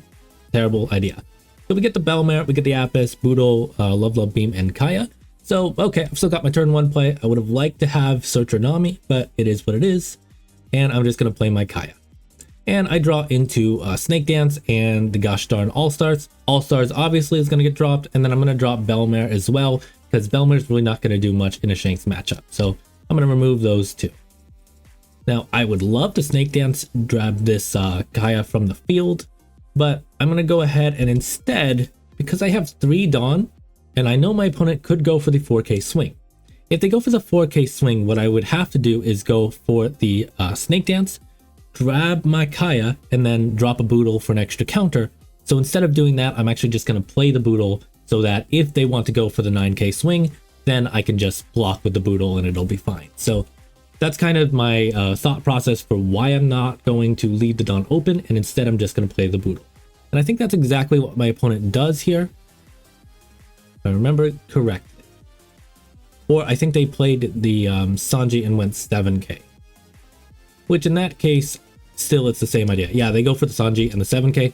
Again, same idea. I could have technically Snake Dance there, because then I could have added Kaya back to my hand, but you know, it still works out and I could do that play this turn. So with my extra Dawn here, I am going to leave 3 Dawn open and play another Boodle. Again, this is just to prevent a like Sanji and all Dawn play or something like that. And if they want to use Ben Beckman or something, then not really a big deal for them to use it on the Boodle. I think actually they go for a really aggressive Lime Juice play here, and I was a little surprised by that, if I remember correctly. But we have all the tools we need to counter out of that, so that's not a big deal. Yeah, they go for the Lime Juice play. They go for a 7K swing with the Sanji. So I'm going to Snake Dance, get my 9K here, and get my Kaya back in hand. And because I've got Spada plus Apis in hand, I will be able to stop the 8K swing here with the Shanks. So again, we are in a pretty good situation. I look at that top deck and I'm like, oh, 2 peel-offs and in All-Stars? Okay, well, I put the peel-off on top, All-Stars in the middle, just in case. I figured it's not really a big deal either way. I'm going to attack into the Sanji first just to try to remove it if possible. My opponent is going to spend all game actually defending this, which it's not the end of the world, but it is slightly annoying. I peel off into the peel off in the All-Stars and then go Kaya, drop the All-Stars, and I'm looking at this and I'm like, okay, I have 3 Dawn open, I'm going to drop the Apis. Because if I have this hand, I have just those 3 options of going for Apis or Rubber Band. And Rubber Band's going to drop me a card, so it's better to go for that instead. Now, I do expect that I'm probably going to take some damage here. I'm checking my life just because he is taking a little bit of time. And I see, okay, 2 All-Stars so far. That's fine. It is what it is. So yeah, my opponent does take a little bit of time, but that's why we do these things on 1.5 times speed, because otherwise it would take quite a while. But I see, okay, I've got a spotter there. Oh, they bend Beckman. And I'm like, okay, actually, I'm not going to have to take damage this turn, because by doing the Ben Beckman play, Boodle is gone. I can't use the trash effect. However, 3 Dawn is definitely enough to survive this, I believe. Or it's close to it. Yeah, it is. Because then my opponent can go for the 6k swing. I love into a peel off, and I'm like, oh, we're just getting all the peel offs early. Okay, well, that's better than getting them too late, so it's fine. And boom, we drop the gavel. So, okay, obviously I want to go for a peel off, and that's probably all I'm going to do this turn, but I want to see what I draw with it. And then I draw into Gavel and White Snake, and I'm like, okay, well, looking at my opponent's field, there are 3 major players that could swing at me. My opponent seems to like to swing for 7k. So I'm looking at that and I'm like, all right, so Sanji's probably going to swing 7k, Ben Beckman would swing 7k, and then you're going to do whatever you need to with your Shanks leader. So I could just go for the White Snake twice and Gavel, but we'll see what happens. Probably I'll just White Snake and then Gavel once. But I definitely didn't want to go for another peel off, because then that's going to leave me vulnerable. We still have all 5 life, which is wonderful. And my opponent goes for the play of kind of messing up here. I think maybe they were intending to kind of surprise me with the Shanks, but because they didn't actually play it first, they had no rested Dawn, which means Sanji's effect doesn't actually add the Dawn to him. But they swing 5, and I'm just going to White Snake because, yeah, I mean, there's no reason for me not to White Snake there. And I think that clued me in that my opponent is probably playing the 10C Shanks, or at least thinking about it. They're taking a while to try to think. They go for Dragon instead of the Shanks, and I'm like, okay, well, I kept the Dawn open, so this kind of works out. Now, here, I'm like, okay, well, if I go for the White Snake, I'll probably draw into something. If not, I can always go for the Gavel. So I go for the White Snake, and I see, oh, I have the gosh darn Deathwing now. So I'm thinking with this hand, I can go for Deathwing next turn. So instead, why don't I trash the peel off? It would have been nice to use peel off, but Deathwing is basically going to act as another peel off. So I'm going to drop this and then counter out of this Shanks leader swing with peel off and Gum Gum Gavel. And I see, oh no, we dropped a Deathwing. That's not great. And I'm going to take my damage and we trigger. So that's cool. I love triggering. That's fantastic. So again, we're just swinging into the Sanji because we can. And while they go for that swing, I was just checking my trash. Okay, nothing too crazy. But we have a pretty good combo here. I didn't mention this in the video because I think it just slipped my mind, but essentially just Spada will let you see the top cards of the deck, then Usopp's Rubber Band or a Gavel plus another card to then trash what you need and make sure that whatever you draw into is going to be something helpful. This also works with Love Beam because if you've got Love Beam, you want to draw into something like a counter character. That way you can use your gosh darn Deathwings. So I look with my spot and I'm like, okay, well that's a really easy target for me to drop. I'm going to put All-Stars on top, and then I'm going to draw into the Love Beam and the Nami. So All-Stars, remove that with Usopp's Rubber Band. We're at 17. I'm going to Deathwing, even though it's a 5k swing. It's best to just do that so I can continue my combo and not get like a dead card in hand or something. They swing 7, so Love Beam, boom. And okay, I'm looking at that and I'm like, all right, I'm probably taking 2 damage. I can go for the White Snake just to see if I draw into anything helpful, but most likely I am going to take some damage pretty soon. So I trigger, I draw that, and I'm like, all right, so that's kind of better for me. because with the trigger we drew into the snake dance, which means I can grab Kaya off the field. So I'm going to do that. We are still going to take the damage, but we had enough life that it's not really a big deal. So we're at 11 cards in deck. I am going to attack the Sanji first, just so my opponent doesn't know what I'm doing.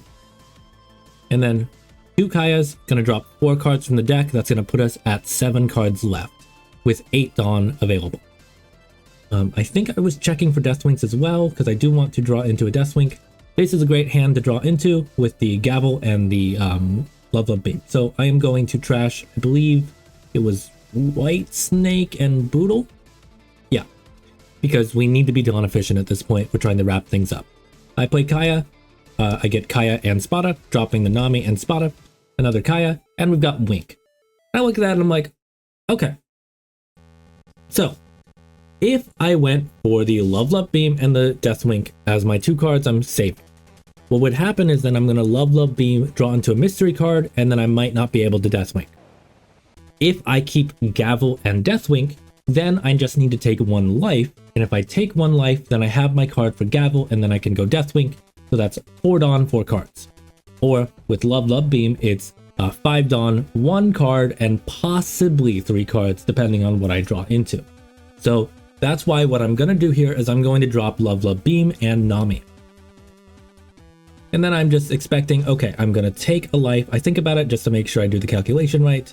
But with 5 cards left in deck, that means 1 thing from the life or 1 thing that we draw has to be just getting rid of 1 card. That's all we need. And so the game is going to be fine. No matter what we get from the life, probably we're going to be fine. So I'm going to let whatever attack comes through just come through. It doesn't matter what he swings with. And we trigger, so we've won. But even if we didn't get this trigger at that point, like, given the cards left, we probably would have been fine.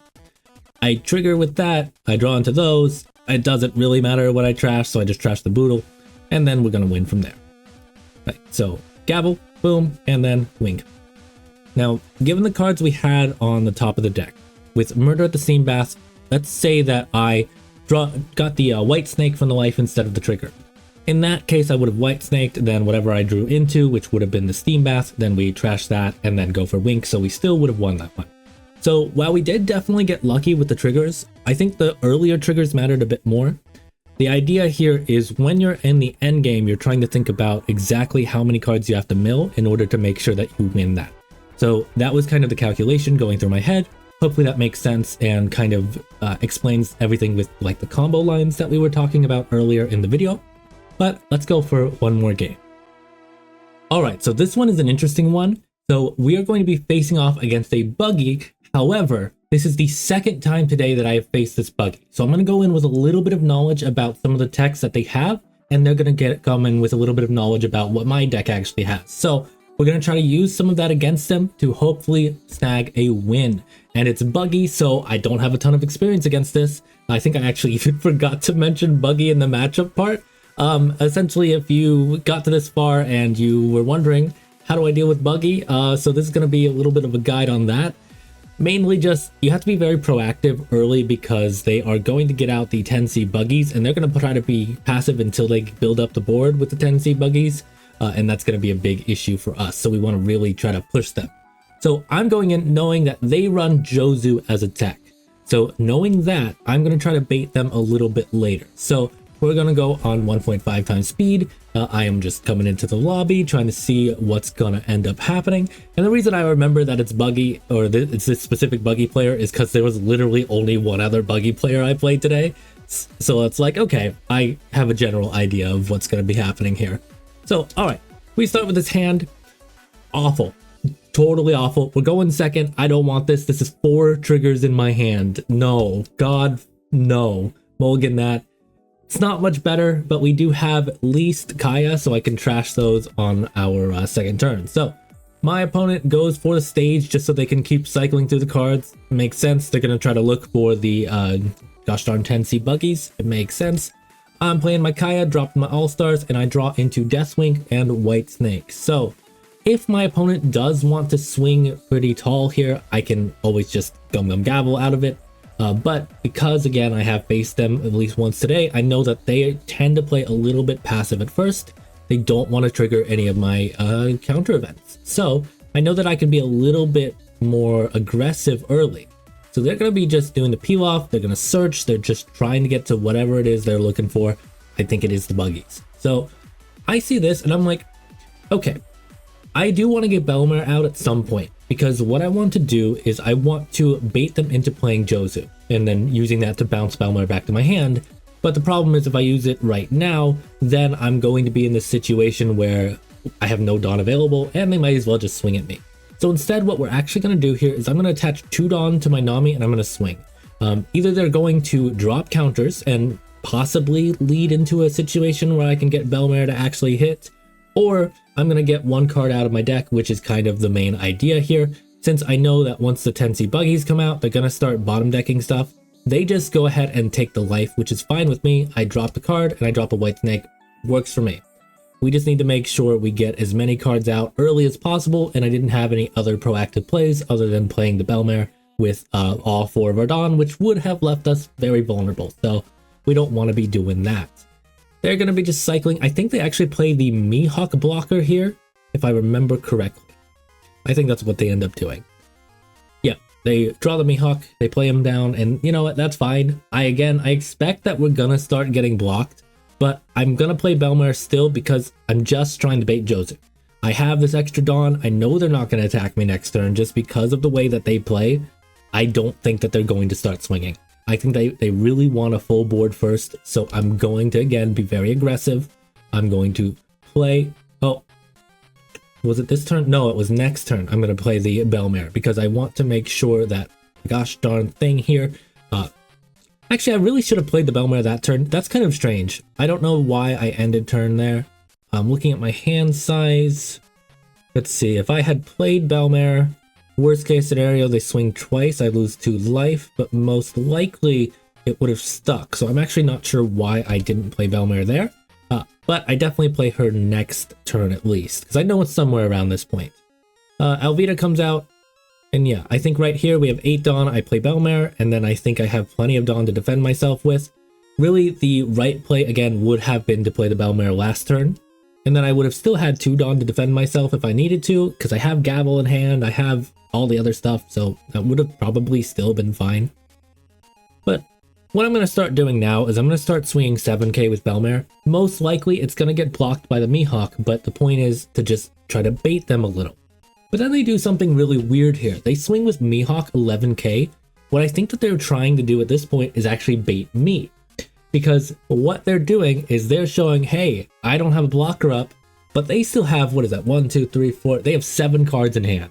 So I could swing all my Dawn on Belmare, all 10, but most likely what will happen if I do that is then they're going to swing with all their characters at me, and it's going to be a terrible time. So while I could take that risk, it's not a very smart risk, but because again, we're both going into this game with a little bit of knowledge on each other's decks, I think that's what he's trying to do here. So I am going to, of course, just try to counter out of this. I think I had to take a second to calculate how much I needed. It is 6,000 plus 1,000, so 7,000.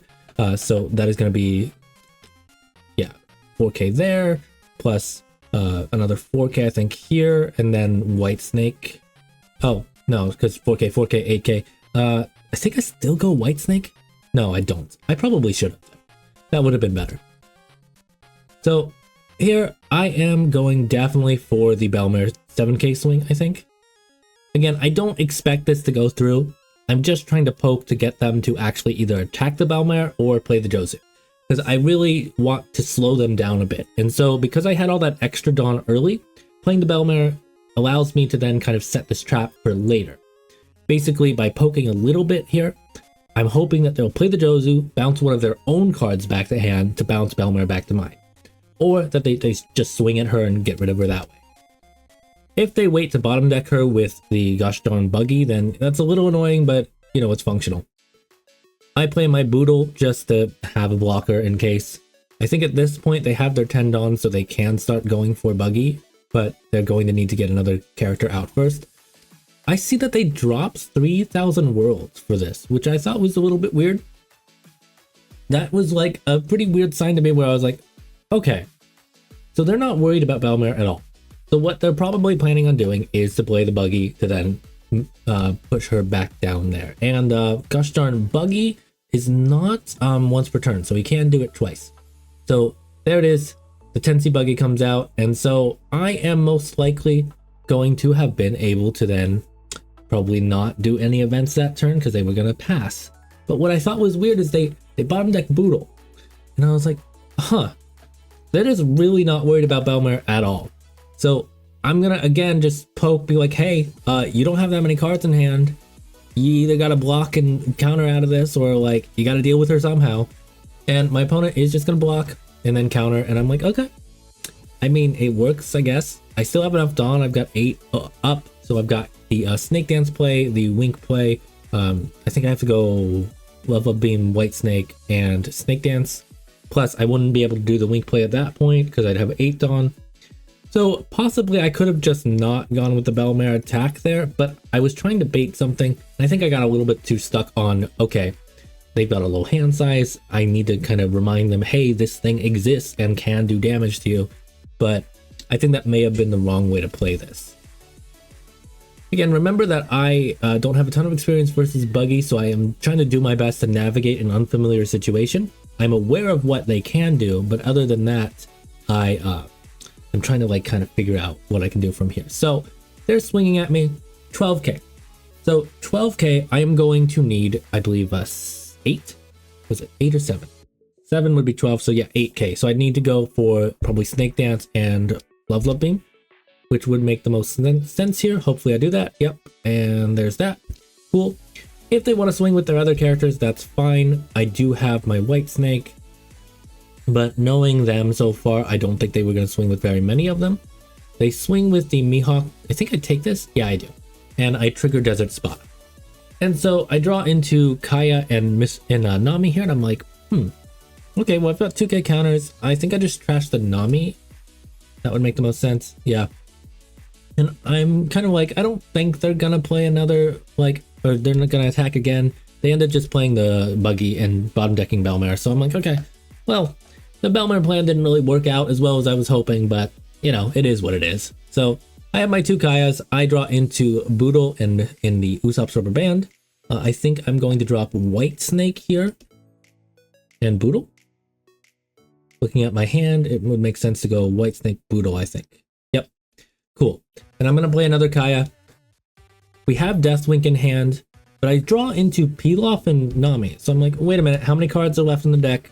21. Okay, I have 4 life. So we're in a weird situation here where I can go for Pilaf. If I go for Pilaf, then I'm in a kind of tough spot because now I will have only 5 Dawn left. And I can still get the Wink play off if I have like counter cards that I draw into. I still have Gavel, so I can drop a dead card if I need to.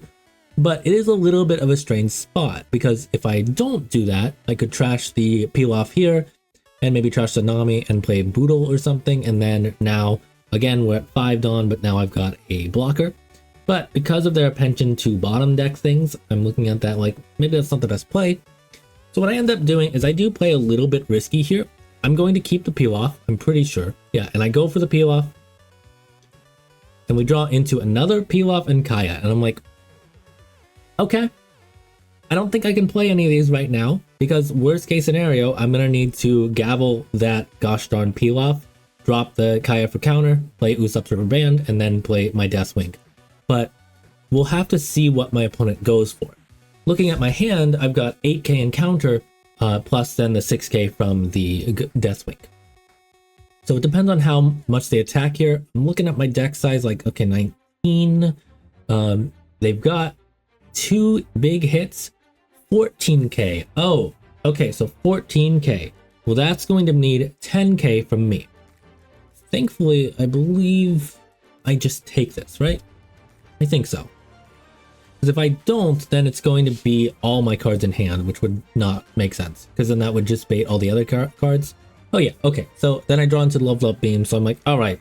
So the right play here, I think, would be to go for the Love Beam instead of the Deathwing play. So I'm kind of readjusting my plans. And maybe I keep Pilaf for next turn, depending on how much they swing for. But they swing another 14k, and based on their behavior so far, I know that if I let this go through, they are going to stop. But if I overextend here, then they're going to attack again. So I'm thinking like, okay, well, I should probably counter out of this so that I could get at least some advantage, right? If I don't, then he's just going to pass and nothing's going to happen. I'm just going to have lost 2 life for basically nothing. So I'm in this situation where I'm like, well, do I keep the peel off or do I go for the Deathwing play here? Because if I keep the peel off and I drop the Deathwing, then I can use peel off next turn instead. But if I keep the Deathwing, then maybe on a following turn, I'll be able to set up for that play. So we're in this weird spot. I think I decide to keep Deathwing. Looking at it, it would be kind of hard to decide in that moment of which one would have been the best play to make. I think long term, keeping the peel off would have made sense because I can't go for the Deathwing this turn anyways. So if I go for the peel off next turn, we'll be in a pretty good spot. But either way, I do still have to counter out of this to avoid just completely losing. So I go for my gavel and then I go for the level up beam and I love into a peel off and I'm like, oh, okay. I mean, I guess it kind of works out that way. I would have had double peel off next turn if I had kept this, and then he swings again. So this is the whole idea of profiling your opponent, knowing kind of what their habits are. Again, having played him once before, I have a general idea of how he likes to play his deck. And then going into this one, I'm seeing how he adjusts. He ended up not going for Josu's, and instead he's building up his board and swinging with a lot of these big attacks. So I know that if I was able to block this, then probably he would have just stopped. But I can't, so I'm going to take it, and we trigger again. Fantastic. We love to see that. And I trigger into Kaya and Love Beam. So we are in a great spot. 13 cards in the deck. He's got a full board, which is a little scary. But if I spend 5 Dawn, I've already got 6 cards out, and we can hopefully kind of filter out our hand a little bit more with the Kayas so that we can actually build into the Deathwing play if we need to. But really at this point, I've got to start thinking what needs to stay in my hand. Because if I am not careful, I'm not going to have enough Dawn and I'm not going to be able to actually mill out. Because what's going to happen is if he swings next turn, he is going to be able to swing with at least 3 big characters and then the 3 smaller ones if I run out of Dawn. So I gotta be really aware of what Dawn efficiency cards I have, or what the Dawn efficiency of my cards in my hand are. So I peel off, boom. These cards, those are not gonna help. I'm gonna Kaya and I'm gonna drop both the, oh yeah, I dropped the Wink and I dropped the Nami or Spada. No, Spada, okay. I see, yeah. So then I'm gonna go for another Kaya play here. And I say, all right, well, based on my hand, probably not going to use White Snake, probably not going to use Love Beam. So I'm going to drop those. If I need to, I've got 5 Dawn. So what this is going to leave me with in my hand is Nami, Boodle, Gavel, Usopp's Rubber Band, Deathwing. This means 2 Nami Boodle can be countered out whenever out of my hand, whenever I need to, leaving me with the chain of Gavel, Usopp's Rubber Band, Deathwing. I could always go Gavel, discard Usopp. That's going to be 1 Dawn, 2 cards from deck, then Deathwing, and then 2 more cards from deck. But I would rather actually discard something else. So, looking at that, kind of looking at this whole hand that we're going to have here, I'm going to just let myself trash that. We need to take a life. Because what's going to happen? I have 6 cards. If I trash Usopp with Gum Gum Gab, I am going to have to discard or mill 2 cards from the deck. If I can use Usopp, then all I have to do is mill 1. With 5 Dawn, it would be best if I can get something like a trigger. That would be perfect. If not, if I can get just a dead card, then I have a good chance of drawing into something maybe. We'll have to see what happens. But either way, I do want to take a life because I can always just drop the other 2 cards for counter when I need to. But really, it's going to come down to luck at this point. So I'm taking this and I draw into Nami. Okay, well, I need to be able to counter. So fine, I will take the next life as well. If my opponent was running Pudding here, that would be a little bit annoying. But it would also remove some of their Dawn for attacks and we could maybe deal with that. So I'm just kind of moving the cards around in my hand. I take this and we trigger. So it's game. Basically, the whole point was I needed to draw into a trigger, or I needed to figure something out here where maybe I have to trash Usopp's rubber band with Gum Gum Gavel, and then hopefully I draw into something better. But we just go ahead and do that. So now we win. It was a bit of a tricky situation at the end there. I think if we hadn't gotten the trigger, this actually would have been a loss. Looking at the cards that I dropped with my milling, if I just see at the end there, I saw Snake Dance, and then yeah, the last two cards are Boodle and Belmare because of the way they bottom decked. So what I would have needed to do is, if I didn't get a trigger, I could have gone for Gavel, drop Usopp's rubber band. The card on top would have been another Wink, I think. No, it's either Wink or Snake Dance. I'm not 100% sure, but I do think that that trigger kind of was the reason we won this game. But I hopefully that this has been a good way of trying to understand how we can profile our opponents, because going in with the information we did, we were able to make a lot better plays than we would have if this was a completely unknown situation. So hopefully that can help you kind of piece this together a little bit. I don't know how long this video has been now. Each of these games probably is like usually 15-20 minutes, something like that. So I don't know, it's probably a long video. I'll jump to the outro now. I won't waste too much more of your time, but thank you everyone for watching. My name is Waffles the Asian Yenbear, and I sincerely hope that this helped you advance your Nami gameplay. This is a video I have been looking forward to doing for a while, and I'm happy that you made it this far, because looking at my recording time, we are now at about an hour and 30 minutes of not even gameplay, just recording the script. So I'm assuming the whole video was long. Anyway, with all that being said, I hope you have a good day, a good week, a good life, and now, goodbye.